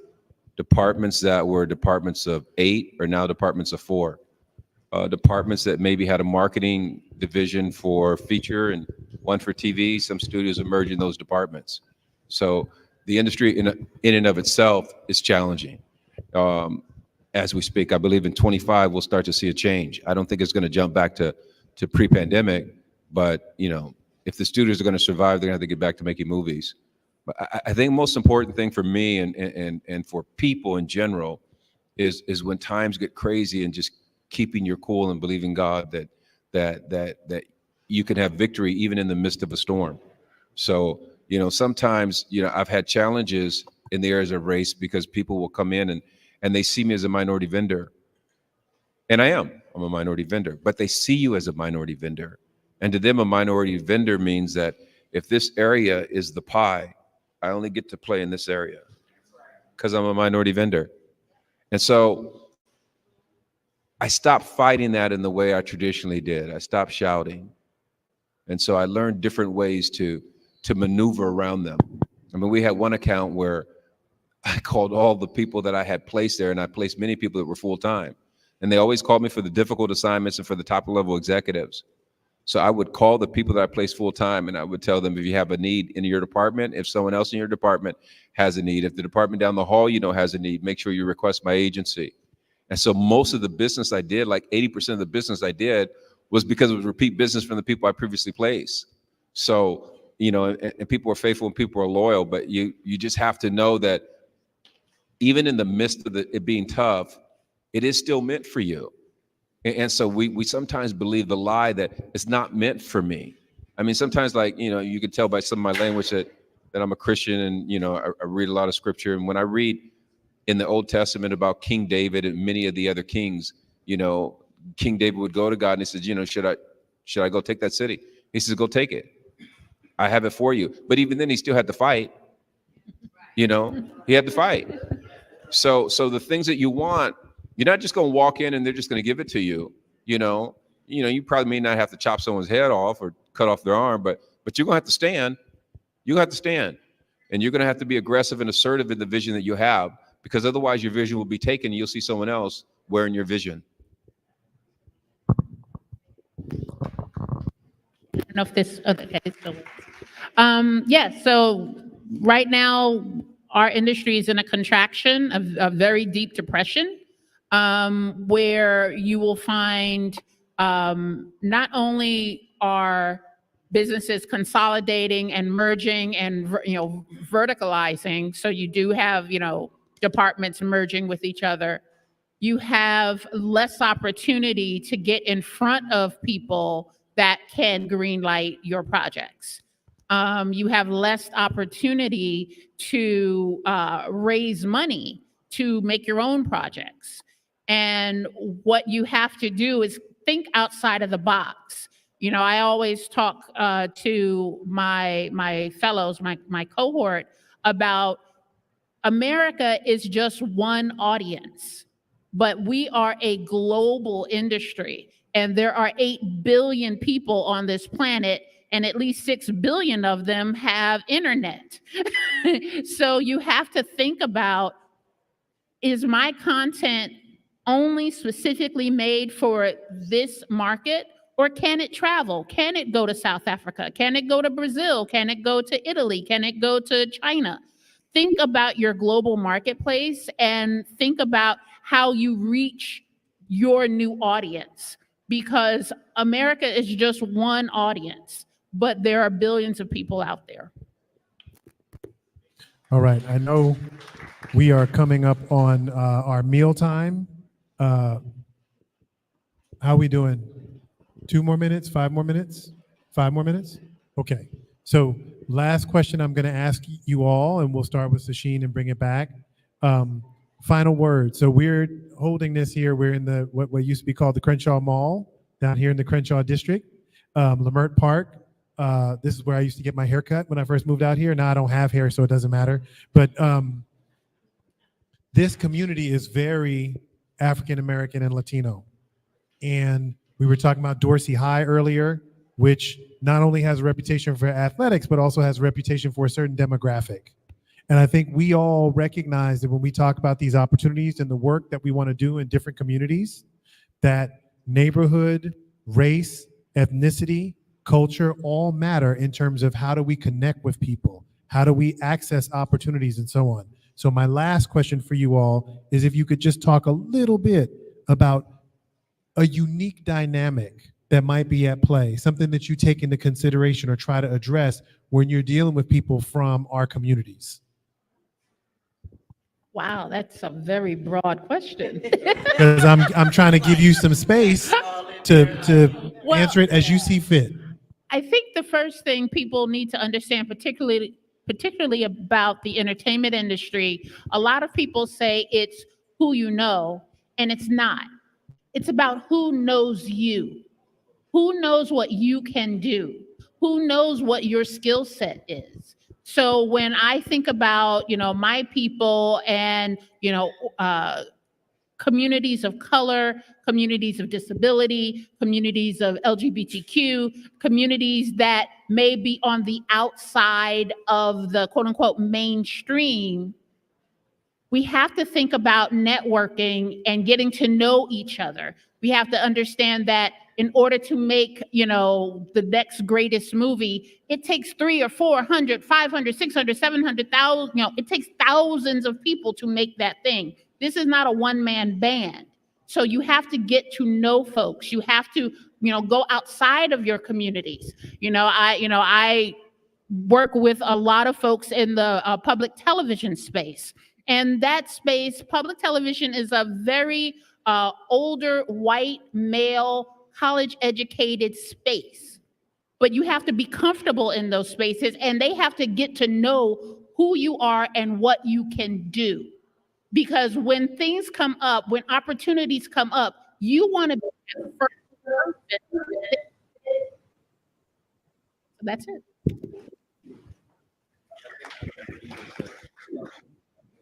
as successful as she's been is with me is because she knows how to serve. And I knew that if I placed her, I knew if I placed her with a difficult executive, that she would manage that, she wouldn't run out, and she would deal with it. If it got too heavy, she would give me a call. So I felt comfortable placing her in a lot of different spaces. I just think where society is today, and just how people think, and how youth believes that their goals are going to be accomplished, are absent of kindness and courtesy and politeness. And so sometimes, not often, but sometimes I'll see people whose resumes don't even match with what I need.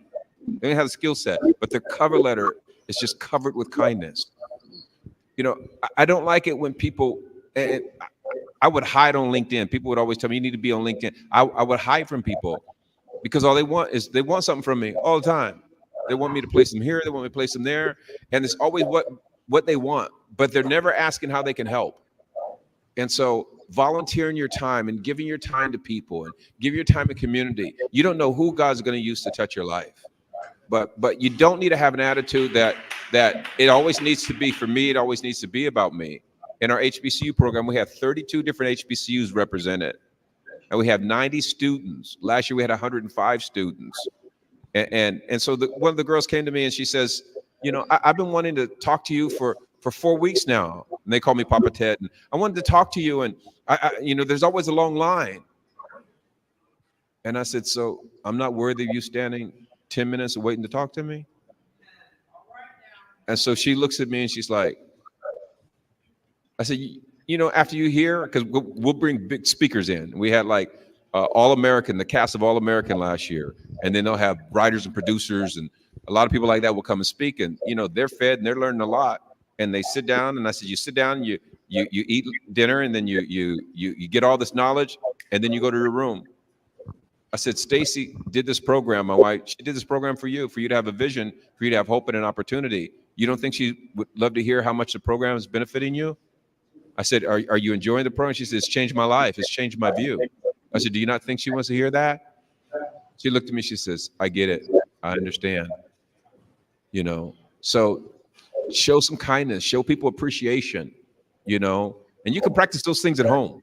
You can practice those things when you go buy coffee. Buy someone behind you a cup of coffee. You don't have to know them. Be kind to your parents. Remind them how much you appreciate them. These are simple things that when you get in the workplace, you can flow with that. But if you're always mad with your mama all the time, and I place you, as soon as someone does what your mama does, you're going to be mad with them. And then they're going to cut you. Your mama's not going to cut you, but they're going to be done. And so I've seen people who are talented, people whose dreams should be fulfilled, who's much more talented than some of the people that are working because their attitude. So love on people. So that would be my final word. All right. I have to agree with my partner panelists here. You made some really good points, and we heard some great ideas out here already about, you know, components to these grant proposals that could be really beneficial to the communities where we live and where we serve. So please bring that, you know, to the table, because you all know what it's like to live in your neighborhood. You all know what it's like to see, you know, people struggling, and there are a lot of folks struggling out there, right? We all know that. We all feel that. All the things that have happened over these past, how many years? 6, 8 years, right? So we need to work together. I wanted to point out one thing, give kudos to some folks here, because we've been working on this for 2 years now. Miss Sharon Evans over here, Luis Portillo, who is up here a little bit, Benny Torres, who's in the back, the LA EDC team, Armand and Yoma and Charles, and all the folks back at the office, and all of our committee members, our steering committee members, affinity group leads, table partner leads. These are the folks that are trying to connect all of this to you, to your organizations, to your communities. So please give them a round of applause, a little appreciation.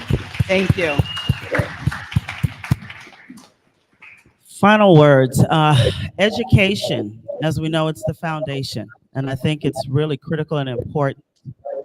Mentioned here several times in education to be able to serve. And I think it's really important within our community to really highlight how important education is. And I say that because as an educator for many decades, I would often ask people of color and others who were much older than me, much more mature, and it was always the question of what's most important? What's most important in your life? And this would be a 90-year-old person, it'd be 85. And it's like education. And I think because it's so important that we need to do all things to be able to get it and achieve it and work together in doing so. And it means to serve, it means to give back as parents at those school sites to serve not only your family, but the next kid's family. I was a coach for many years. I was that parent for many of our kids. I was driving folks, picking up folks. I was, and that's what about being in a community of Black and brown is to be able to serve one another, not to turn your back and say, I ain't helping you. I don't know, but to celebrate each other, because I think often that's not the case. And we need to celebrate each other a little bit more than we do within our communities and give back. I mean, that's why I'm back at Dorsey. I was at Dorsey for 25 years and been in this community, and why my kids go to school down the street at Baldwin. I'm gonna give a plug to Baldwin. In Baldwin, the demographics have changed in that community. It's not all brown and it's not all Black. The demographics have changed, and people within that community are seeing what it is to be a part of a community like that and the family unit that it brings. And so I want to say that as in education, to continue to strive for it, to continue to push our younger students to understand the value in it. And it's not everyone going to college. That's not what I'm saying. But to get the basics of reading with our children when they're younger, because that's something that's not happening in every household. Fortunately, we had the pandemic. We put a screen in their hand and we're like, you good, you quiet, you good, you all right? And that's not beneficial in anyone's community, let alone our community. And so I want to encourage those to really make the investment in education and in the lives of those around you in your community to help out. You know, a single mom is there. Do you need help picking up yours, dropping yours off? So that's important in education, and to make sure that our community continues to thrive. And there are going to be success stories in those communities from those schools. And we have to believe that because we're a part of that solution. So thank you. Thank you to the panel. Appreciate you. I want to just emphasize something that I heard from all of you in different ways. So things, if you come from our communities, from an early age, you are encouraged to be independent, right? You can do it yourself. You can handle your own, right? And it's a way in which that you get measured as you get older. My invitation to you, especially given some of the scale of some of the opportunities that we've talked about tonight, is to start to think about how you can become interdependent, right? So I'm not taking anything away from your independence and your competence and your excellence and your magic. I'm just saying that there's some other people in the room that got their own magic. And if you can figure out how to properly assess who might make a great partner, who can collaborate with you because they're working in the same space, share the same passions, you might be able to do, 10 times the stuff with twice the help, right? So I'm going to leave it there with the panel. Thank you so much for sharing. We got one more thing to do, but you guys can step down. We have one guest that's waiting online that I wanted to bring in and talk to just for a couple of minutes before we go to meal. And I also want to encourage you to fill out your surveys, because I think that that's how you get your meal ticket. Is that how that works? Yeah, so make sure you fill out your survey, because I don't want you just looking at the food, right? So there we go. Can you hear me? Hello? Drew, can you hear me? Yes, I can hear you. I can hear you. Can you hear me? I think I saw a head nod. Drew, can you hear me? Wave. Okay, there we go. All right. Can you introduce yourself? Let's see if we can get that audio. Yes, can you hear me okay? Hello? I'm not muted. Can you hear me? So we got one more guest. So don't be so quick to move. Okay, Drew, can you hear me? introduce yourself? I'm speaking. So sorry. hear me? You can hear us. We can't hear you. Okay. Is your microphone on? Yes, it is. It's working within this system. Oh, let me try one thing.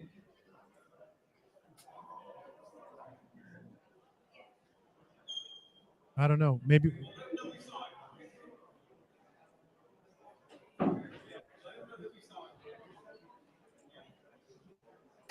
So what we're going to try to do, Drew, is work on our audio. Now. We'll let people eat for now and then bring you back right at the end of the break. Is that all right? Can you hear me The now? screen is frozen too, so I don't know if that's all right, but that's what we're doing.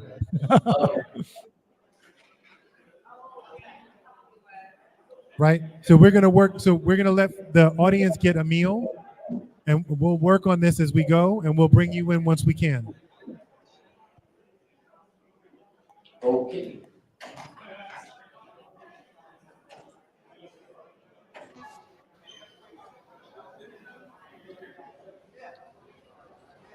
Can anyone hear me Okay, now? so for the audience, since we're having some technical difficulties with Drew, please go get some food.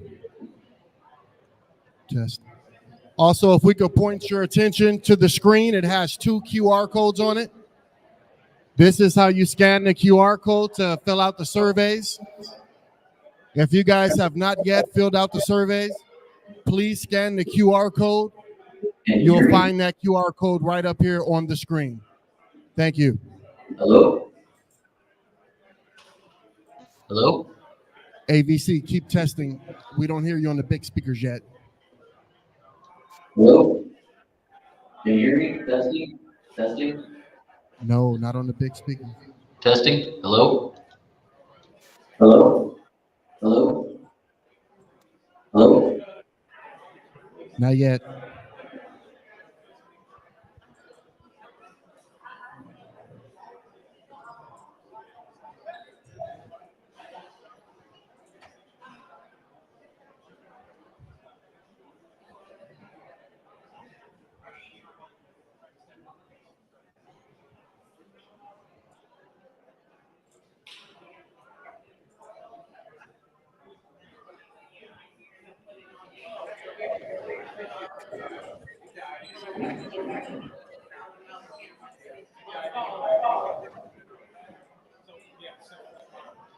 Hello? Can you hear me?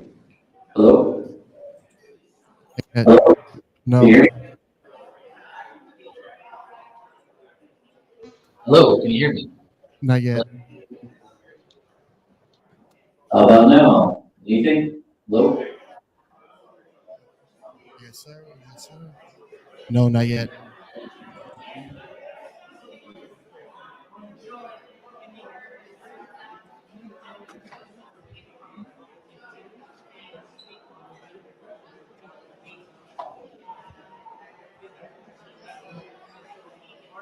Again, you would make your way up to the front to scan the QR codes.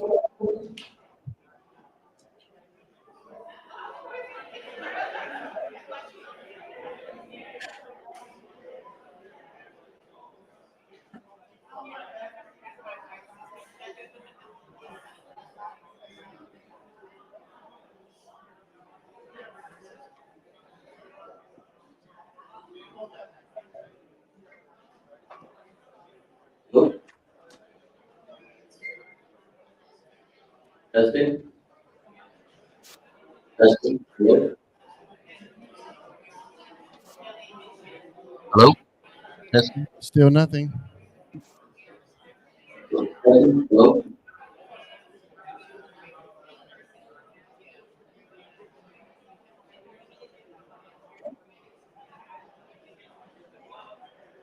Testing? Hello? Hello?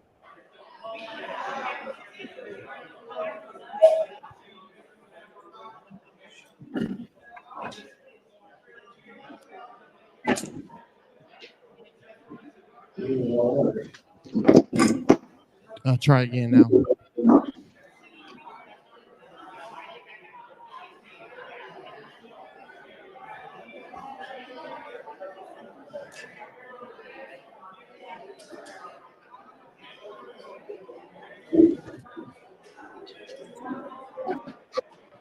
Try again now.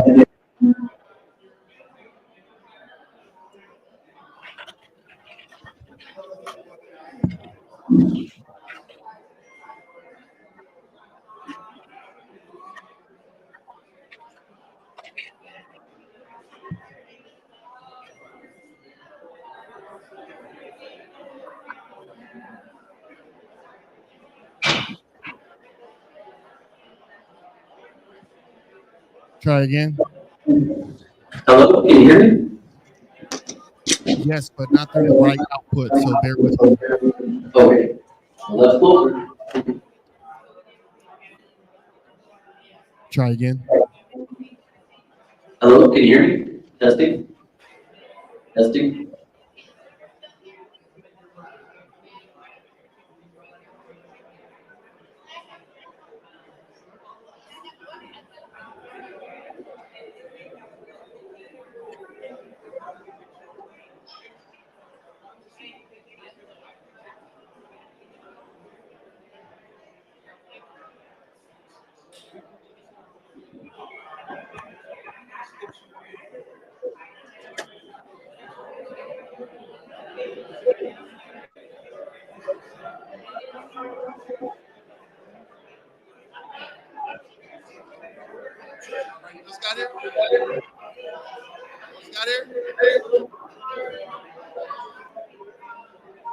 Testing?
Thank you very much, Antelope Valley College. We're still working on it.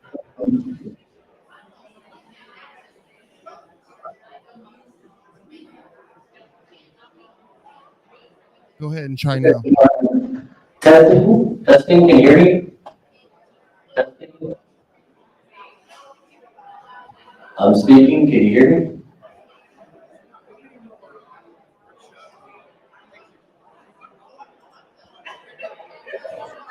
Testing, can you hear me?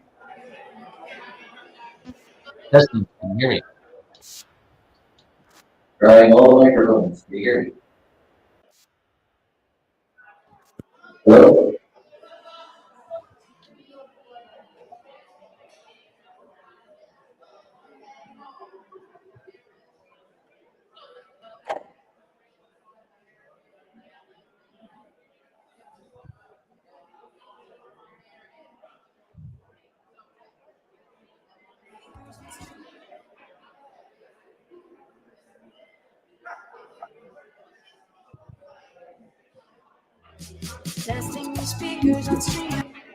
Okay, I think we can hear you now, Antelope Valley. Can you try?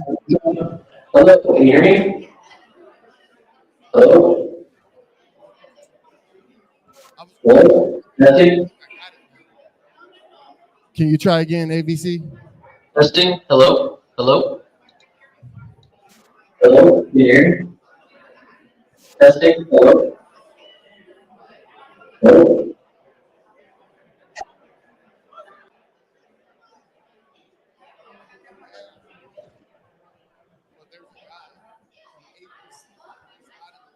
Through. Testing. Go ahead and try again, AVC. Hello, testing. Can you hear me? Testing. Hello. Keep going, keep going. Hello, testing. Testing. Testing. Hello. Hello. Hello. 1, 2, 3. Hello. Keep trying.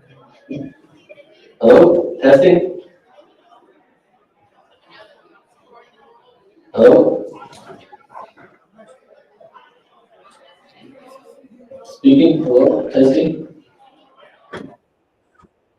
Hello.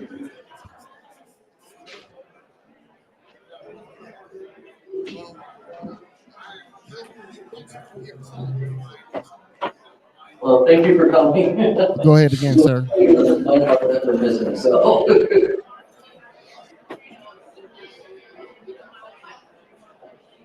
Hello, testing.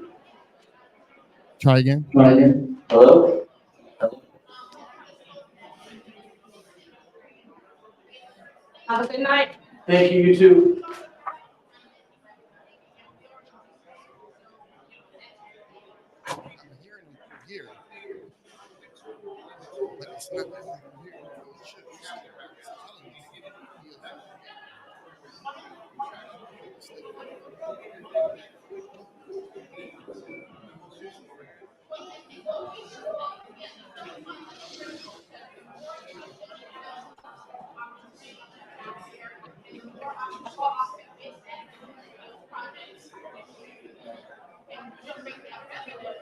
No, I think that's his.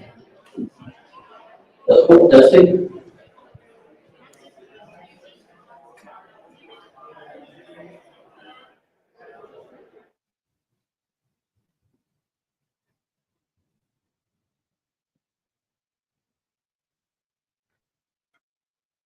Try again. Try again. Hello, testing. Hello, testing.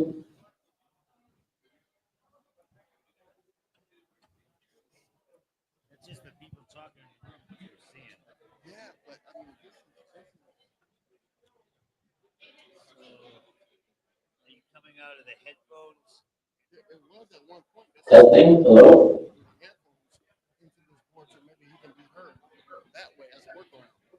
That should work. Yeah, but look, this connection is a fake. This can plug in, needs to be a melt. I got the plug for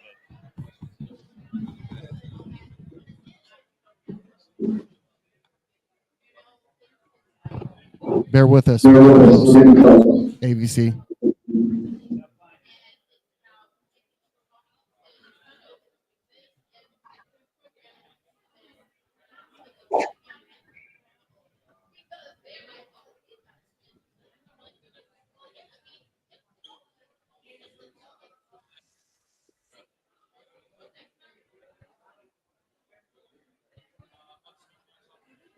Try again, AVC. Testing. Hello. Hello, testing. Testing. Would you perhaps have like a music or audio track that you could play consistently?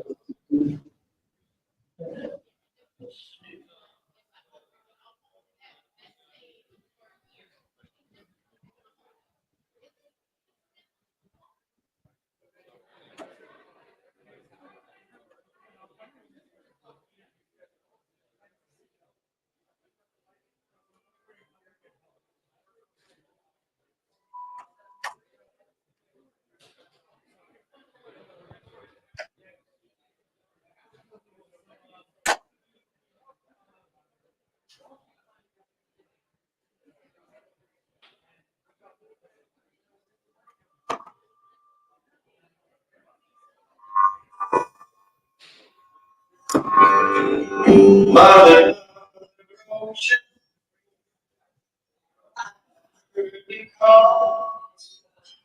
Wanted to say on your words I was breathing.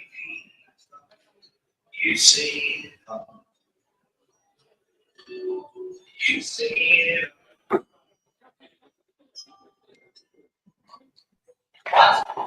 it all.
Try now. Try now. Testing, hello, can you hear me? Try now. Hello, hello, can you hear me? Try now. Hello, No. okay.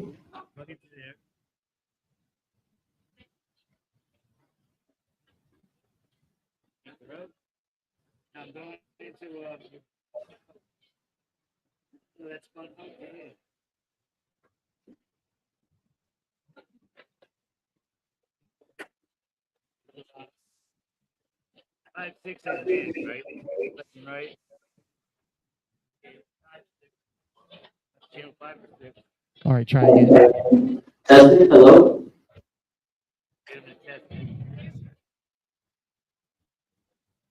Keep trying. hello, hello, testing, testing. I'm trying to switch over to my phone to see if that works. Oh, it won't. Not. Let me try.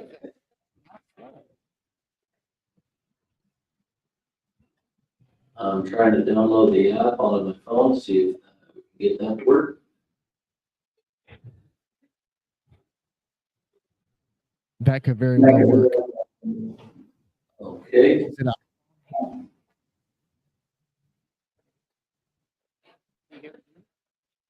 He hears me, but we can't hear him from this.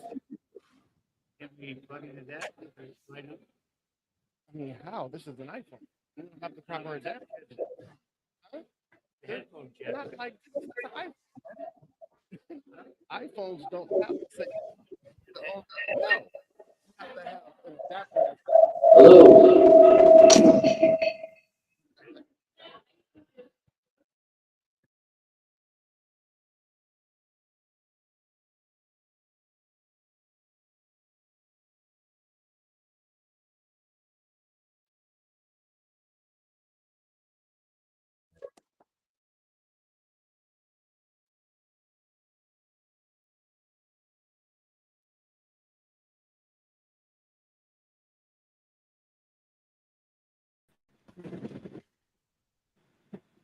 Hello, can you hear me?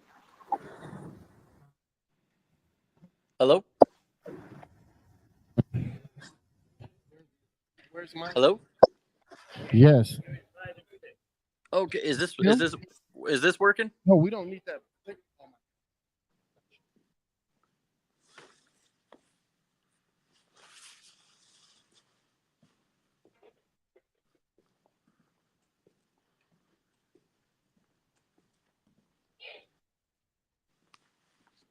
Test, test, test, Can you hear me? Hello? test, test, Testing. test, Hello? Can you hear me? test, test, test. Yes, we can hear you. Oh, good. Okay. Can you hear us? Yes. So my only difficulty here is My phone has about 6% charge right now. So I'm gonna get to where I can plug it in. And you could still hear us, right? Yes. Okay, perfect. Now that we have the sound up, maybe you might want to just plug it in for a little while, and then we'll call on you soon. Okay, sounds good. Thank you very much. You're welcome.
Hey, Drew, let's test your audio one more time. Testing. Hello, can you hear me? Loud and clear. Thank you. Okay, great. Ready.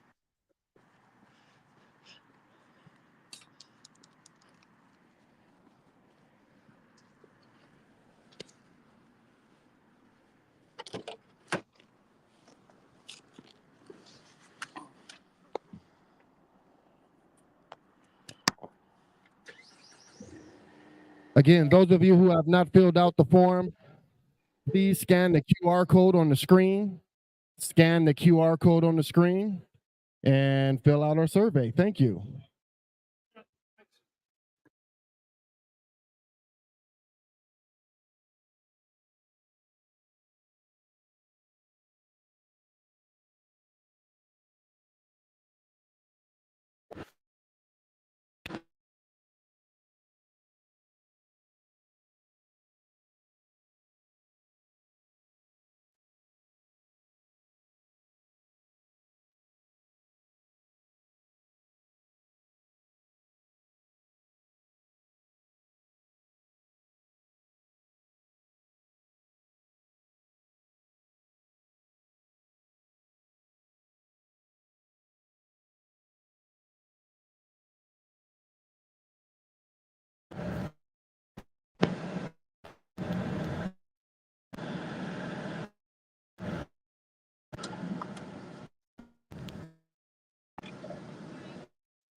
Testing 1, 2. Up. Is March?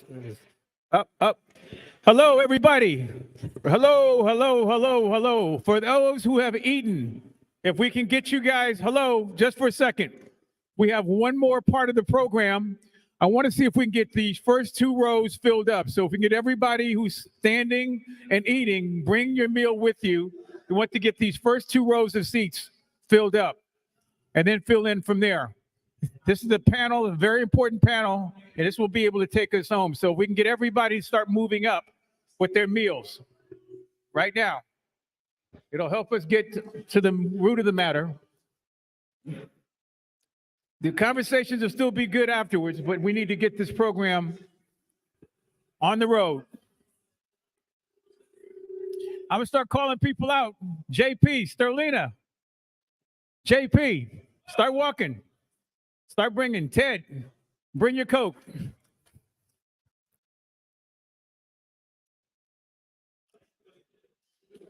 Everybody sitting at the tables over there to the left, please fill in over here.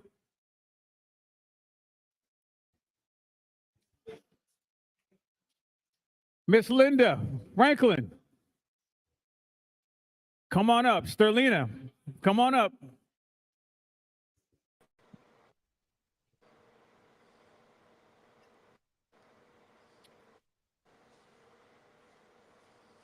Chad, why don't you come on up?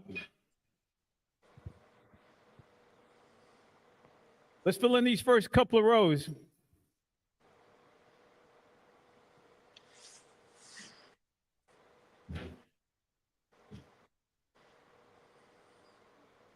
No, I want you here. Okay, we got one more person on the panel, but if we can get everybody, come on up, everybody, come up.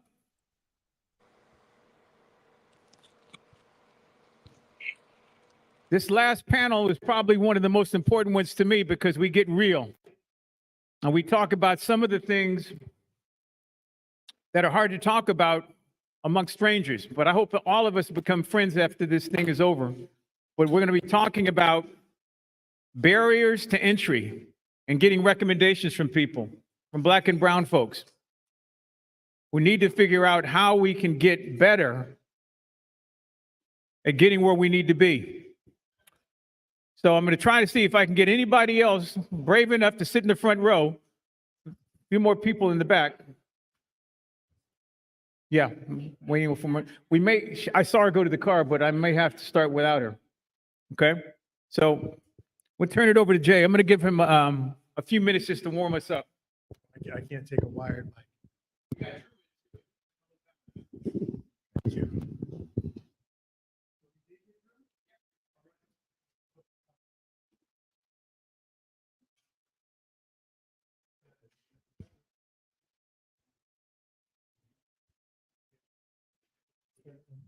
How we doing? Okay, beautiful. Drew, can you hear me? Yes, can you hear me? And I can hear you. That's excellent. Wonderful. Okay. So we are going to start a panel conversation in about 3 minutes. Since we have some time and now we've got our audience back, I would love for you to just introduce yourself because we're going to bring you into this conversation. Okay, thank you very much. It's a pleasure to be here with all of you. My name's Drew Mercy. I'm the Executive Director for Antelope Valley Edge, which is the Economic Development and Growth Enterprise. We're a regional economic development group based in North LA County, Lancaster, Palmdale. And I represent SPA 1 on the California Jobs First steering. And I want to thank everyone for being there and including us in this conversation. We're a bit of the distant part of the county up in Lancaster and Palmdale. And so as part of that, some of you may not be as familiar with us. So I wanted to just talk a little bit about our community and some of the challenges that we have. We are a community of approximately 400,000 people that are in LA County in the high desert. And we have, on the slides that were shown earlier, a 76% disinvested community representation up here. But one of the unique things about us in the county, we also have the highest number of what we call super commuters, those that who are working that are driving more than 90 minutes each way to get to work. And that's where many of the environmental goals that we've been talking about here. We always say any job created locally in the Antelope Valley is a green job because it gets somebody off of the 14 freeway driving, that 3 to 4 hours a day.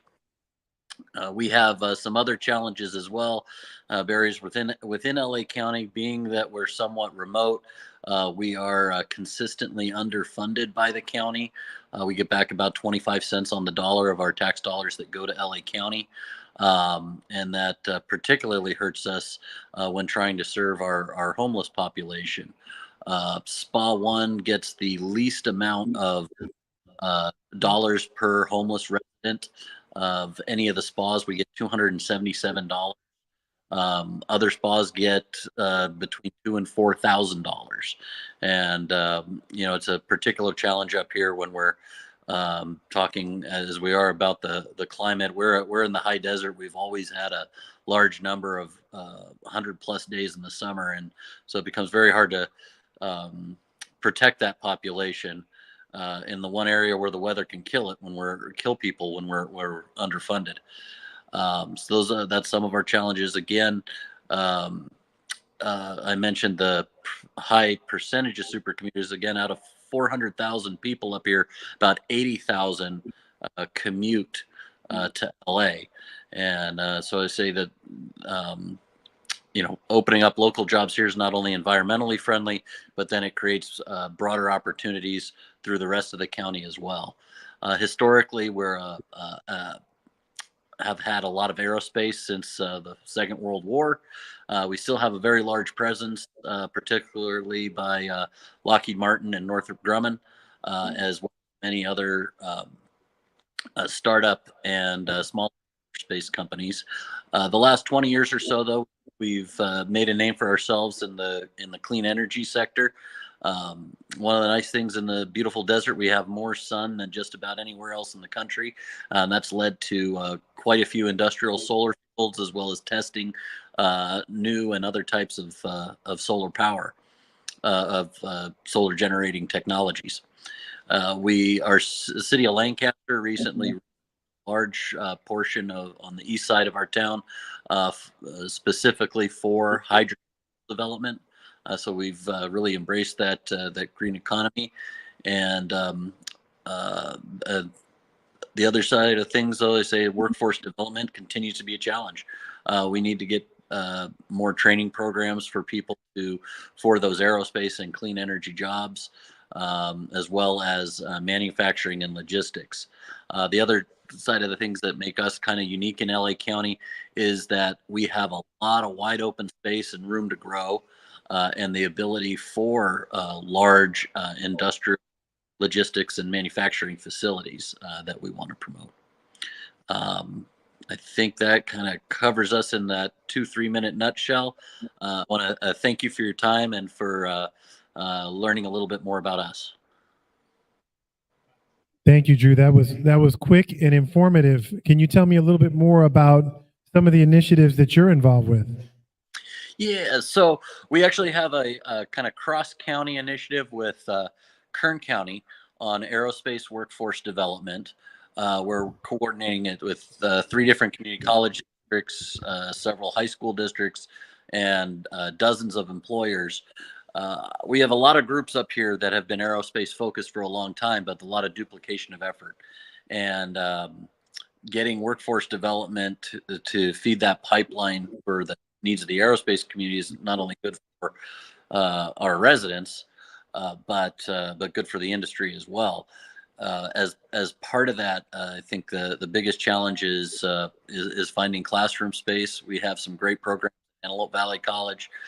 We also have several incredible nonprofits that do mechanical and engineering, essentially pre-apprenticeships for folks. And the other ones we're doing are supporting the trades, working with the laborers and LAOC Building Trades Council to develop local access for trade union apprenticeships.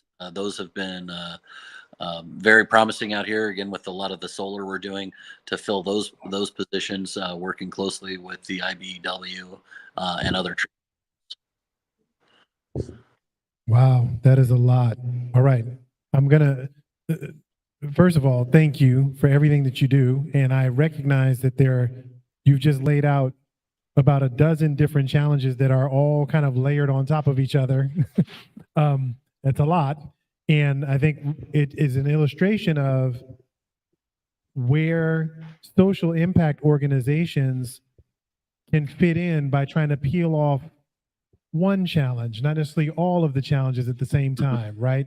I think that sometimes we look at a situation like the one you described. We have 80,000 people that are commuting at least, 20 hours a week, and trying to figure out how we provide education space, and trying to figure out how we make sure there's economic opportunity, and trying to connect people back to aerospace, and think that like we have to have one solution, when really everything that you've listed implies that we need to find kind of a hat full of solutions, right? And different people peeling off each part.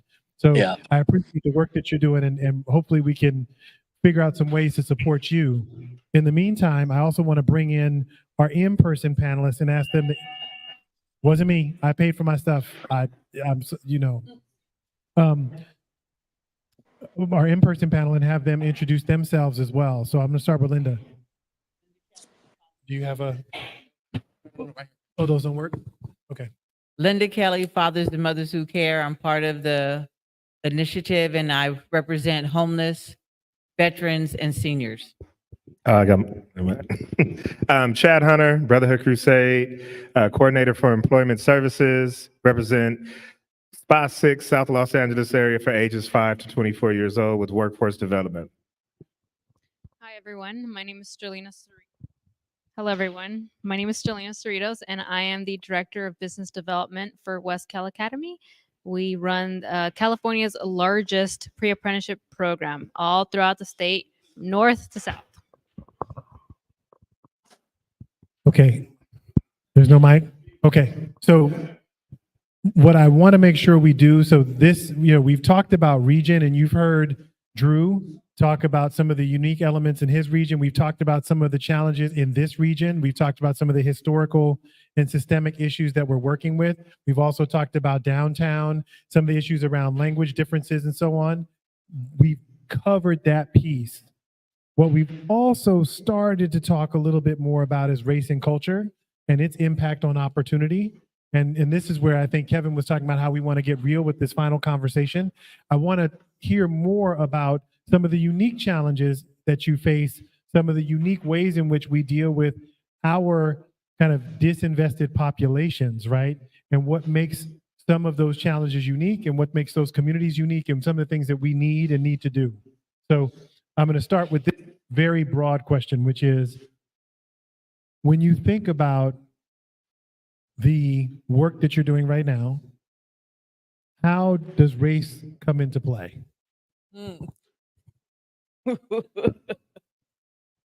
That's a good one. That's the loaded one. Race comes into place because I work in homelessness primarily. And in that sector, we are the top.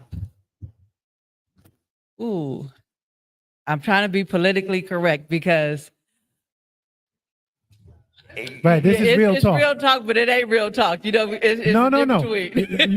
just tell it like it is. So okay. So unapologetically, I'm gonna tell you that we don't get the resources that we need to service Black and brown individuals. Okay. The money doesn't come to us to do it. The vouchers don't come to us to do it. The work source does not come to us to do it. And when I say I represent homelessness, that means I represent reentry. TAY, which is the youth, seniors, veterans, families, individuals, LGBTQ. So see, I haven't missed any population demographic. No, And I because represent them in all, homelessness hits and everybody, right? we do not get the resources for our people. Now, I can send them to other spas and they can get grade A service. But in spa 6, I have to turn them away. Like right now, we have no funding to house seniors. We won't get our contract executed until October, November, even though our fiscal year closed June 30th. Okay? So all the people that are experiencing homelessness right now, or their utilities need to be paid right now, I have to tell them, oh, I'm sorry, my funding won't be here until October, November. So you're shut off today. You're in the dark until I can come back and get you in October and November. And I can't even refer you to a different spa to handle you because now it's been mandated that wherever you started, that is where your resources are. Okay? It has been changed that if it's not LASA funded, I can't send you to a different bed. It has to be LASA funded in order for you to get paid. So that's why a lot of our people choose not to go inside of a shelter because they're full. I can't send them to an independent shelter because it's not LASA funded and they don't have the money to pay for it. DPSS or public service, whatever, they're only going to give them $571. No one's accepting them. Veterans Administration tells them, well, if you don't want to come to the west side to come into our facility up here, we're not going to service you. Even when they put the new one down here in Torrance. Okay, our vets are already traumatized. They served our country. And then we're steady telling them that you can't get service. So they feel safe and comfortable where they're landed and where they're at. So you have to make connections to bring the VA to them. But it's hard. I relocated to Compton. I don't mean to take up all you guys' time, but I relocated to Compton. Compton senior housing is expiring. Where are my seniors gonna go then when it expires and they have no more? All senior housing is a lottery again. And if they're sitting in Compton, that means they wanna be in Compton. I can't tell them to go over here to Buckingham Road where there's a new facility coming up, but it's a lottery. Our homeless want to be serviced in the areas where they're at. Pushing them out somewhere else is not where it's at.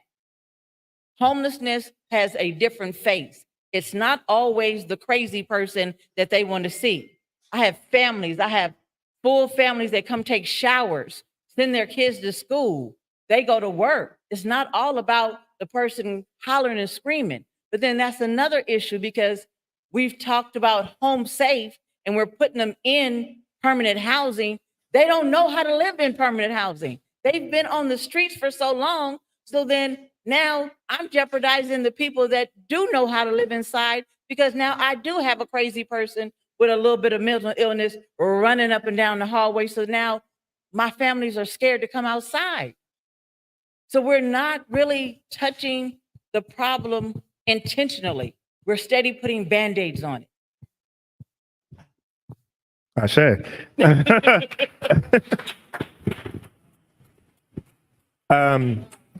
So Brotherhood Crusade, we have this philosophy: if you're not at the table, then you're on the menu. And we approach this especially since we founded in 1968 in response to the Watts Uprising, in a sense that there was so much government control in our community that once you cut it off, it became like survival of the fittest. So as we move forward to 2024, it's almost like, okay, we have a lot of digital problems, but we still have a lot of analog solutions. A lot of them are still caught up within our governmental structure of waiting for funding, how are we responding to needs like now compared to 3-6 months. And so those are conversations and dialogues that I know I'm happy that are at least being had. with Brotherhood Crusade, when it comes to race, it was the idea of going back to an old school philosophy that I believe my grandmother taught, and you don't get too much in LAUSD often, which is teaching our young Black men and young Black women what it means to be 2 to 3 times better. Is it fair? No. But do we understand that as the consequence of where we are in the history? I appreciated what you said earlier that I overheard, where as soon as somebody sees somebody Black do it, the idea is, oh, now it can be done. Everybody can do it, right? So I was just having this conversation with a friend of mine. I was like, Donald Trump's running because he saw Barack Obama win. So before Barack, it was like, oh, you know, I couldn't qualify to be president. He saw a Black person, was like, I can do that. And then had the gall to go out and do it. So I'm not saying that as an endorsement anyway, at all. But I just want to give the example of how race can impact workforce development and how we show up in the community for our future youth to see what can I be and what opportunities that I have available. So in race, we have, especially in Brotherhood Crusade, I was just having this conversation, but we have young women and young men who come to Brotherhood Crusade. Well, I want to be a police officer. I want to be a firefighter, or I want to be a social worker. I want to be a teacher. I want to be a fireman, or I want to be a trash man. They're saying everything that they see in their community. So we had a young man who came in 2.5 years ago, and when he came in, he wanted to be a social worker. So one of the things as far as the Brotherhood Crusade motto, as far as when it comes to race identity, we started self-actualization. So our programming starts with, who are you first before I just throw you over here? That way we're not just another work source center where it's like, oh, you need a job, here goes Taco Bell, right? Nothing against Taco Bell, but we want them to be executives and, you know, move up, thrive in, and secure employment. Or if they go into construction, how do I get into construction? And how can I go into the space and navigate this space and not feel like I'm having imposter syndrome, right? Like I'm supposed to be here. So, you know, we have a young man, he came in, wanted to be a social worker. We prepared him to do as a social worker, but he never stopped going through our programming. We took him to the Compton airport. He touched the airplane and said, I want to be a pilot. As of 2 months ago, he's a licensed pilot. And we supported him through that path, right? So this young man, this is one of the young men I literally can call right now. He can call me and fly me out, and I can fly with him over to Catalina. We can have a good time, fly back.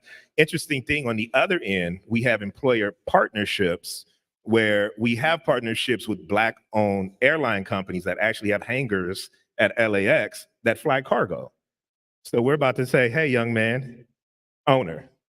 So it's almost like creating this operation where we have to be creative, where we understand that we're coming across this digital problem solving, but we have to figure out how can we use an analog foundation of hustle and grind and continue to advance ourselves while applying to this digital aid and how fast things are coming at us, so that we're never going to eliminate the idea of the conversation of race, but so that we can start addressing it to our young people for a better future.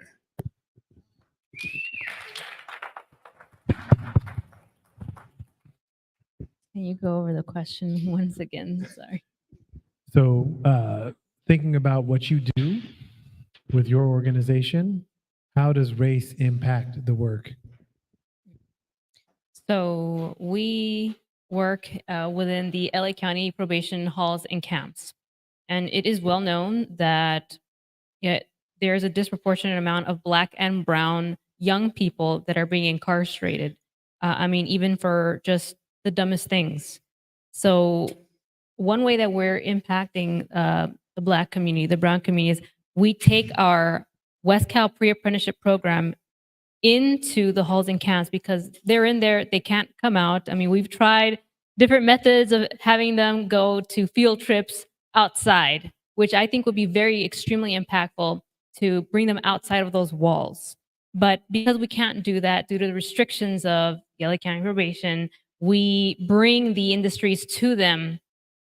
And I think what I like about apprenticeships is that I don't think that there can be room for discrimination in apprenticeships, because not only do we work with the big companies to provide mentorship and hands-on job exploration, but we also make sure to reach out to and encourage Black and brown owned businesses and employers to come and represent what they do to these young students.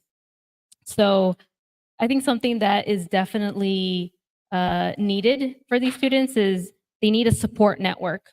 A lot of these students, when they exit these juvenile halls and camps, they're lonely. They go back to the broken homes that they come from. They go back to the communities that kind of was the reason why they ended up in those places in the first place.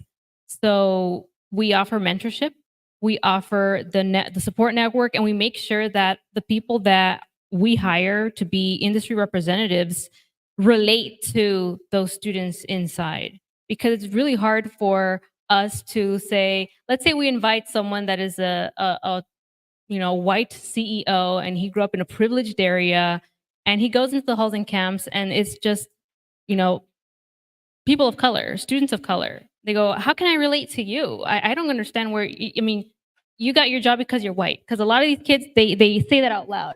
You got your job because you're white, and they're not afraid to say it like it is. So it's important for West Cal for us to bring in, for instance, we had Jamco, Michelle Edmond.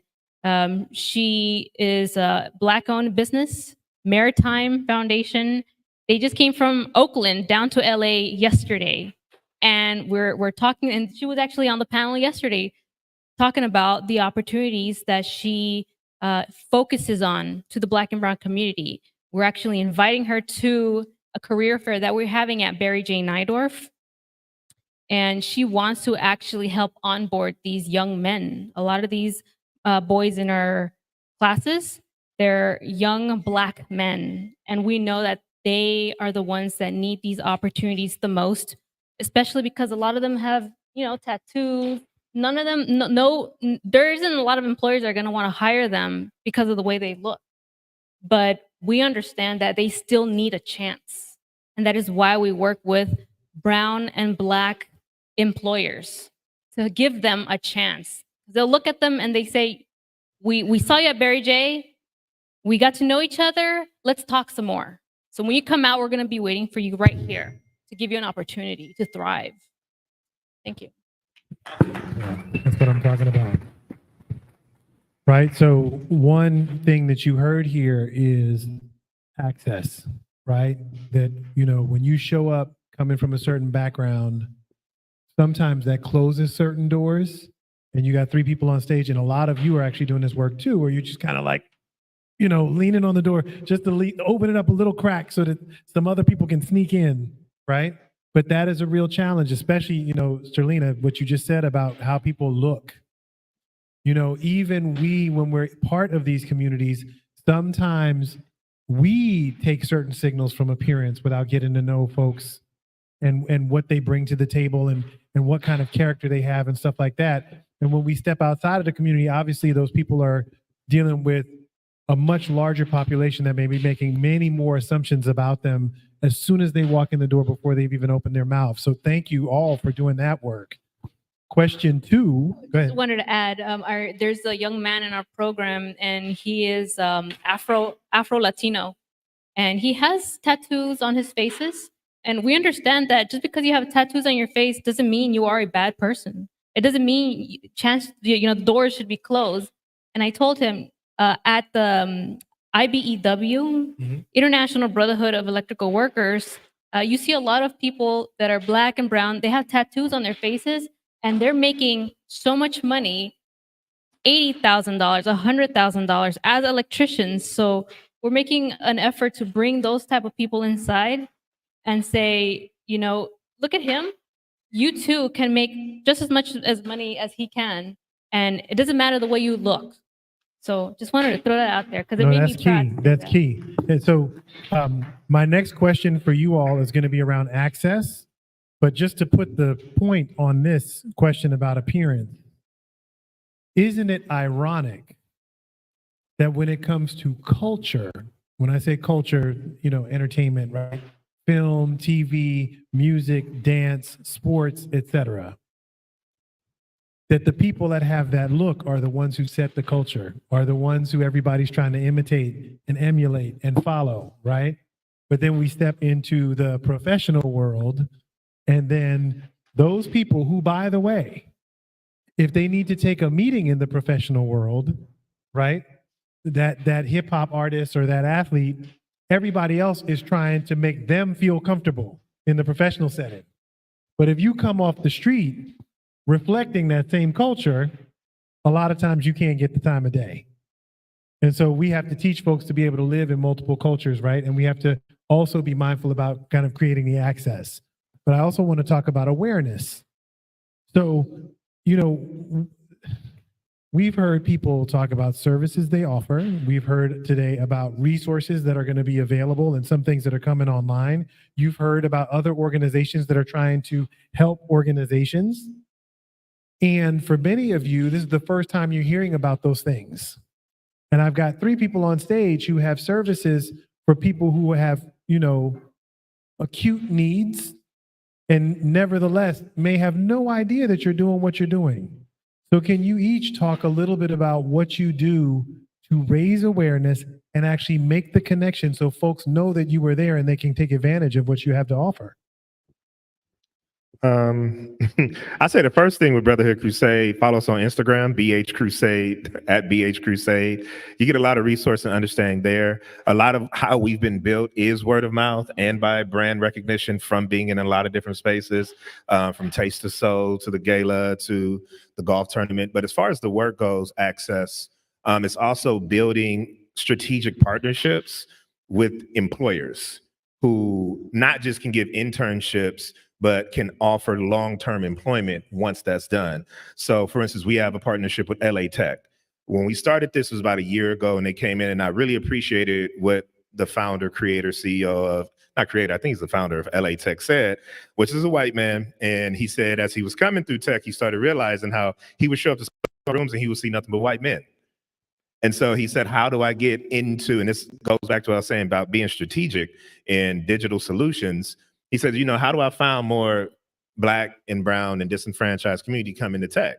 And so he found out about how the city can fund these workforce development plans, sought out organizations that are, you know, fiscally responsible and know how to lay these things out and have those resources in connection and can get them access of trust into certain community. Because if you know Black folks, if we don't trust you, we're not talking to you.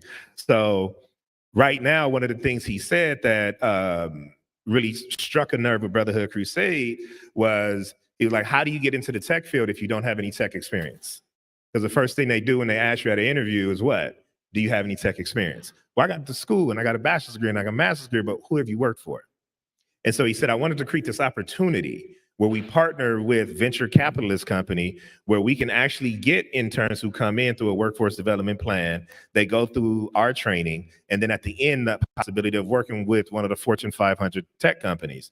Well, I say all that to say, now we're going on our 4th cohort with them, and we've probably graduated close to 60 kids in the last year through Brotherhood Crusade that has went through LA Tech that are now looking at having long-term jobs in the tech field. And when we first sat down, the first thing he said was a room of 100 students, and we were at Solar Impact, the Beehive. It was room for 100 students and Black and brown throughout the entire. He said, raise your hand if you're related to somebody in tech, or if you know, if you've ever worked in tech. Probably 5 people rose their hand. He's like, so how do you even understand tech if you don't even know how to navigate it? So when it comes to the construction field or comes to the side and all these different relationships, access, especially when it comes to the ability of a community that represents a racial group, is very important for us to realize how important presence and fighting for these type of opportunities and type of relationships to strategically take them back to our kids so that they can have a vision where we're not just sitting talking and saying this is what we can do, but they can see and say, you did this for Chad, you did this for Leo, you did this, why can't you do this for me? So the Brotherhood Crusade stance is always, on one end, what does career development look like? And then on the other end, what does a career pathway to a livable wage entry level position look like so you can stay in your community? So tell me more about how we got the 100 people in the room in the first place. How did those people find out about that opportunity? He partnered with, they literally went out and partnered with organizations like Brotherhood Crusade or other AJCC sites, whether it be in East LA or LA Trade Tech, El Prieto, and all these different work source centers who were on the front line. He called out council members. He sought out non-government organizations and agency, and he said, "Look, I'm not here to be political, but I got this thing called tech, and this is what we train. We're treating cybersecurity and augmented reality and coding and all these things are in the future. We're teaching all these things, and if you know somebody who wants to be a part of it, they don't have to pay for the course." So basically, he went to those organizations, and those organizations that had relationships did what? What did they do to make their people aware? We already had so for an organization like State, we had a lot of the relationships where we already had a model of recruiting and not necessarily, looking at things like what can't we do, is what can we do? And so they saw an organization like Brotherhood Crusade, who already has a relationship with the Los Angeles Dodgers, the Lakers, the Clippers. Right, but again, I'm talking about the participants. I want to know, how do they find out? How do they get involved? Right now, Brotherhood Crusade, it's been either hirelaYouth.com, it's been word of mouth, or it's literally been through our Instagram page. Okay. So right now we sit with a waiting list of kids that we are funding in. So we're actually asking the city for more slots as we speak. Love it. Okay, Linda. Okay, to the young lady that said that our communities don't get what we need, especially in tech, I agree 100%, okay? But it takes us, small organizations, getting together, and that's what this forum is about. And I know we've missed the mark in getting the word out and what we're trying to do.